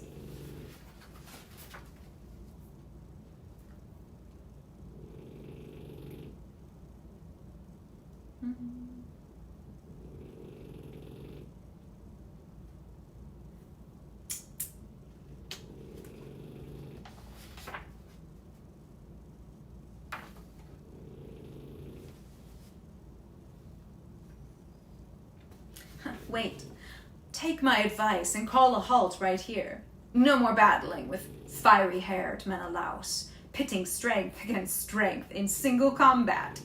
Madness. He just might impale you in his spear. So, also want to note, we have that bit of, oh, would to God you died there, oh, my husband just might impale you. As Mariana notes, everyone, Hector, Menelaus, Helen, wishes something bad had happened to Paris. They wish him never to be born, never to be wed, to lay with the dust, to be dead. Like, damn, everybody's going in on Paris. Now, to quote Mariana, I mean sure, but poor guy. I don't think but poor guy, but yeah, no, I wish that. I mean, he is getting an relentless onslaught of people just being like, wish you weren't born, wish you were dead, wish you just God don't want you here. Which side of the war does Ares actually fall on? He fought Diomedes and Aphrodite's his lover, and Helen calling someone Menelaus dear of Ares means he's a really good warrior. He's a really good warlord. He's good at war. We discussed this a bit in Odyssey book club, but saying you are loved by Ares means you're really good at fucking war. That's really what it means, more than like you're a favorite of that god. Ares never really picked favorites, as it were. Not quite like Athena, who definitely will like kind of choose warlords and heroes that just kind of like keeping an eye on. Ares never really does in the mythology. He's kind of too chaotic. And he was pretty firmly fighting. I mean, he was just sort of there for the chaos, but he does sort of fight with the Trojans, probably because he's just on Team Aphrodite. Yeah, on one hand, it is pitiful. Exactly. I think that's sort of what Mariana means. Like, it is pitiful that, like, just nobody likes you. I mean, I just go, he had actions and all of that, but it is really fucking funny. Ares is there for the love of the game. Yeah, pretty much. Oh yeah, he's just there for the slaughter. He's there for the chaos.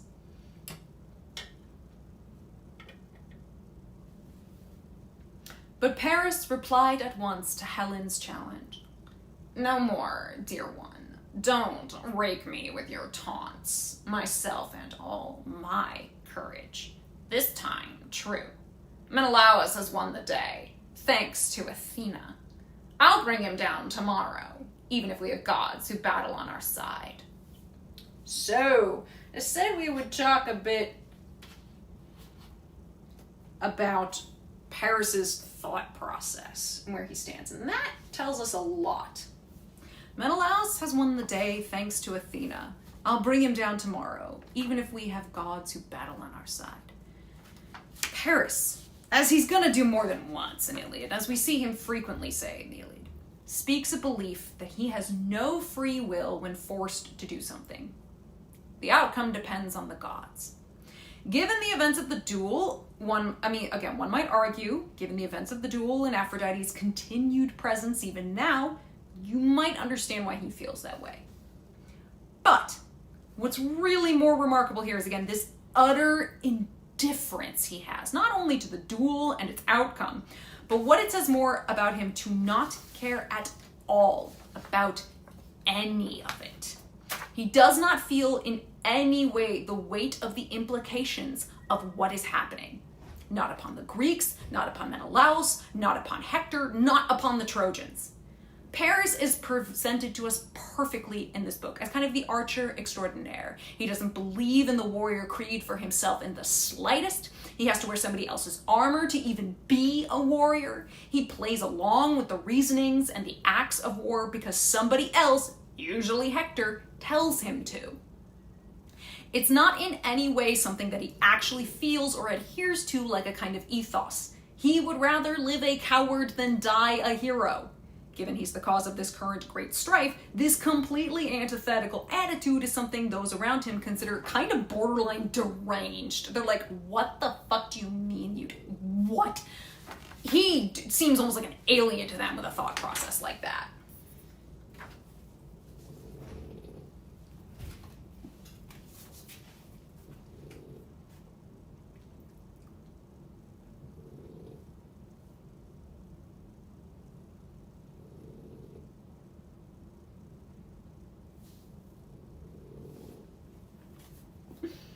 There's also a funny little continuity problem we're gonna get to.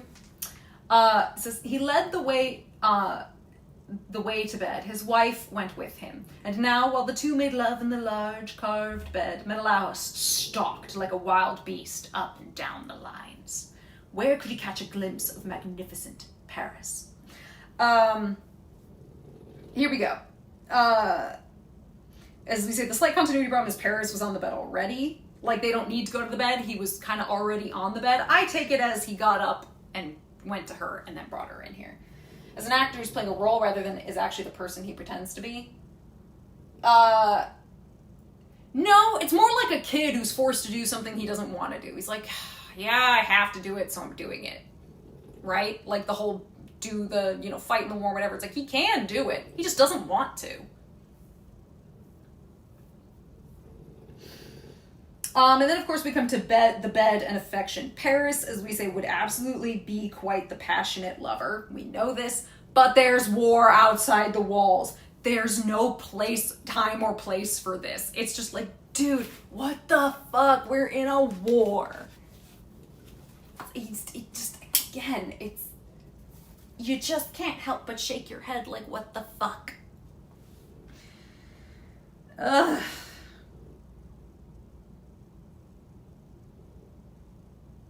Oh, wait. I realized I skipped a whole paragraph, and I didn't mean to. I'm so sorry. Even we have the gods who battle on our sides. But come. Let's go to bed. Let's lose ourselves in love. Never has longing for you overwhelmed me so. No, not even then, I tell you, the first time when I swept you up from the lovely hills of Lacedaemon, sailed you off and away in the racing deep-sea ships, and we went and locked in love on rocky island. There was nothing to how I hunger for you now. Irresistible longings lay me low. Which again, the only time he acknowledges the abduction, if you will, of Helen is just like, God, I wanted you so bad. And it's like, ugh. Did Paris not fear that Menelaus would kill him? Was he completely confident after he said? No, he totally thought Menelaus would kill him. He was like, oh, well, the gods intervened. I mean, he went in and he fought. But I think totally Menelaus. Everybody figured Menelaus was going to win. It was not a contest.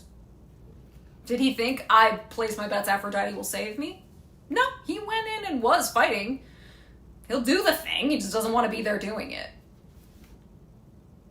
I find the word choice strange. Helen just read him to filth and they say they made love.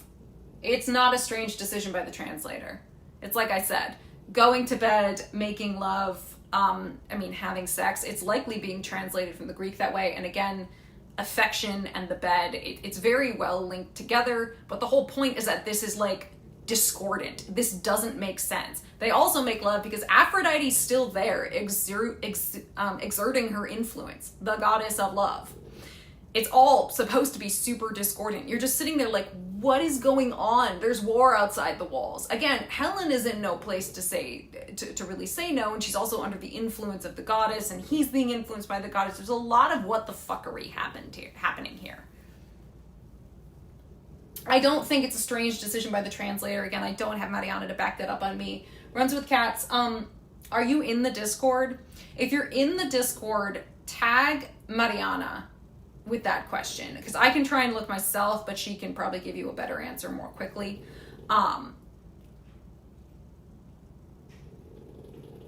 Yeah, lust bombed and like they've both been lust bombed here. Like Aphrodite again is there exerting her influence. He's like, might as well, like the gods are controlling everything. Again, even Paris feels like he has no choice in all of this. Where would he catch a glimpse of Yes, we said Menelaus stalked like a wild beast up and down the lines. Where would he catch a glimpse of magnificent Paris? Not a single Trojan, none of their famous allies could point out Paris to battle-hungry Menelaus. Not that they would hide him out of friendship, even if someone saw him. All of them hated him like death, black death. So again, everybody hates Paris. But Marshal Agamemnon called out to the armies. Hear me now, you Trojans, Dardans, Trojan allies. Clear victory goes to Menelaus, dear to Ares. You must surrender Helen and all her treasure with her at once, and pay us reparations fair and fitting, a price to inspire generations still to come. So Atrides demanded. His armies roared assent. So, this book, book 3, ends without giving us, the audience, Hector's reaction or response to all these events, including even the duel's outcome. What's left is ultimately kind of a fascinating conundrum. Menelaus has not, Menelaus has not satisfied Agamemnon's terms because he has not slain Paris. But Menelaus has technically satisfied Hector's original terms, as Paris's desertion has clearly left the Spartan king the victory in the duel. It's also important to note that no one, like none, including Menelaus, noticed Aphrodite's interference and are all really confused by Paris's sudden disappearance. Like, none of them kind of understand how Paris suddenly vanished or what the fuck is it. That's why they're all like, bitch, we don't know where he is. We'd throw him back out to, like, get killed if we knew where he was. Like, what is going on? So we're left again with this kind of interesting conundrum. Like, technically, if we go by Agamemnon's terms that he said, Menelaus has not technically won because he didn't kill Paris.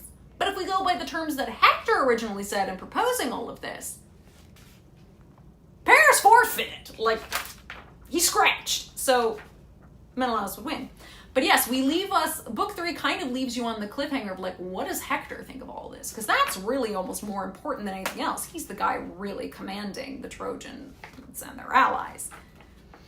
So that's where book 3 ends, on a slight conundrum for everybody there. But it does mean that book 4 is gonna be fucking wild. Book 4 is where the fighting is really gonna start. As we say, book 4 is called The Truce Erupts in War. So obviously this was never going to end the war. It was never gonna end here.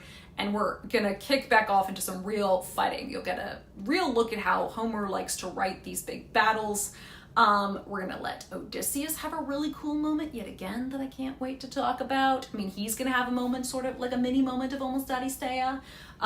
People gonna be fighting, people gonna be dying, there's gonna be a lot of smack talking, and the war has once again kicked back off into major fighting. Armies meeting armies. Apathy is now one of the major factors I can't up it. Yeah. He chooses still not to care about the fact his own people are dying and loathe him. Yeah. And again, Hector's gonna read him for filth about that. Paris's indifference. And this sort of just like, almost go with the flow, the gods control everything, I'm just a puppet and a pawn, and like, part of me wants to be like, that's sort of interesting, but I almost just go, nah, motherfucker, man, you still make choices. You frustrate the hell out of me. And as somebody, again, when I read the Iliad, I'm very willing to buy into the world and the ethos of the Homeric hero and all of that, and just be like, no, I'm in this mindset when reading this, and I just look at Paris and go, you piece of shit. Be like, someone just take him out back. Yeah, fight. Yeah, the fighting starts in book 4. We had this almost duel, but the fighting starts in book 4. It's gonna kick right off and continue through book 5. a little bit in, I think in book 6, and then we detour back. But book 4 and 5 is going to be a lot of fighting. Book 5 especially. Tina's girl saved the coward. I love you, girl, but really, him. I mean, Ares gonna get involved. That's in book 5, though, not in book 4. Book 5 is gonna see the gods take the field. Like, really take the field. Next book 4 is going to be mostly humans. There's some interesting stuff that goes on. I've been reading some cool papers, and some of them talk about Odysseus in book 4, and I'm just like, oh. And there's actually a thing I tagged Mariana in the Iliad book club, a little thread in our Discord, being like, Mariana, I had sent her this one article I'd read, and I was like, I need you to look at this, and look at this thing that I almost talked about for book 2, but it seemed like too much, but now I'm sitting here going, do I want to bring it up in book 4, because it's super dirty, but is it way too down the rabbit hole? There's some cool stuff. Diomedes getting his moment is book 5. Diomedes, I think, by Fagels is called Diomedes Fights the Gods, and that's, like, that whole book is basically his moment of Aristeia, just, like, becoming a one-man army that he scares the shit out of everybody. It's amazing. I know you're so thrilled and intrigued. But okay, does anybody have any more book 3 related questions that maybe like you didn't get the chance to ask, or maybe if I missed it, like does anybody have any book 3 related questions, or I'll even open it up to books 1 to 3 kind of questions. Very much Diomedes is come at me, bruh. Now, let's also remember, Diomedes at this point has already done a pretty major siege and sacking of a big polis. He's one of the sons of the 7 against Thebes, and he was part of what are known as the Epigonoi, and they went and sieged and took and sacked Thebes.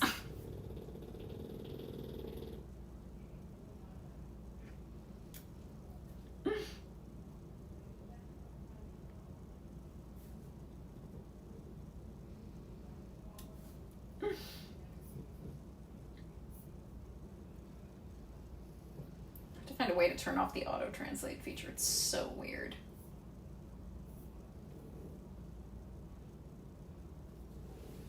But yeah, are there any more questions related to book 3 or books 1 to 3 of the Iliad?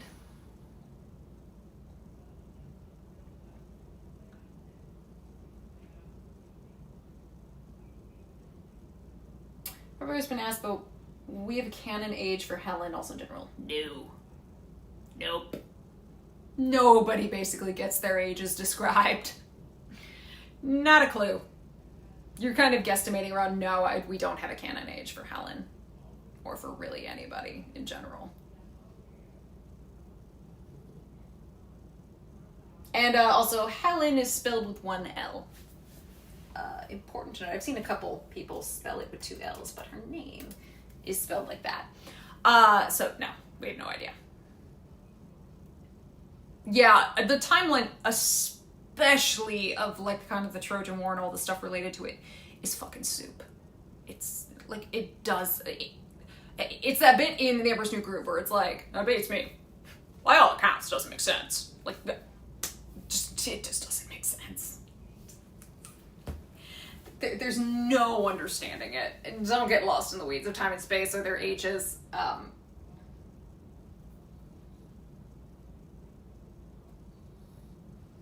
All we know is Nestor is old. Yes. Nestor lives, as they say, 3 lifetimes.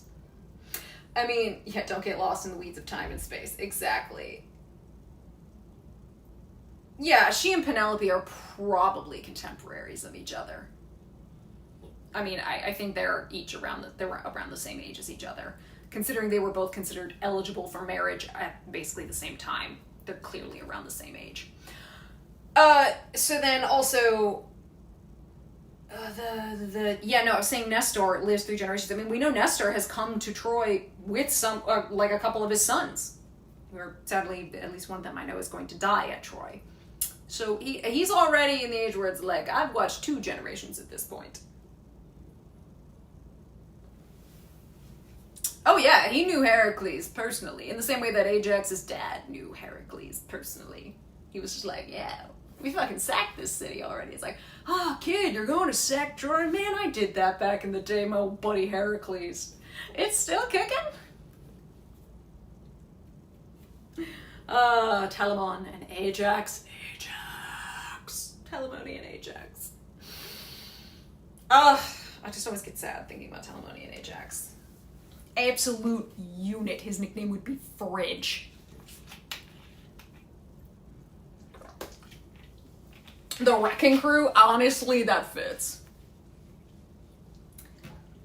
The only one crazier, like, to add to that would be Diomedes' dad, who's fucking insane, though he gets led very astray at the end of his life. We'll talk about that in book 5 when we talk, I think book 5, yeah, when we talk about Diomedes. I might talk about it in book 4, but I think I left it to book 5.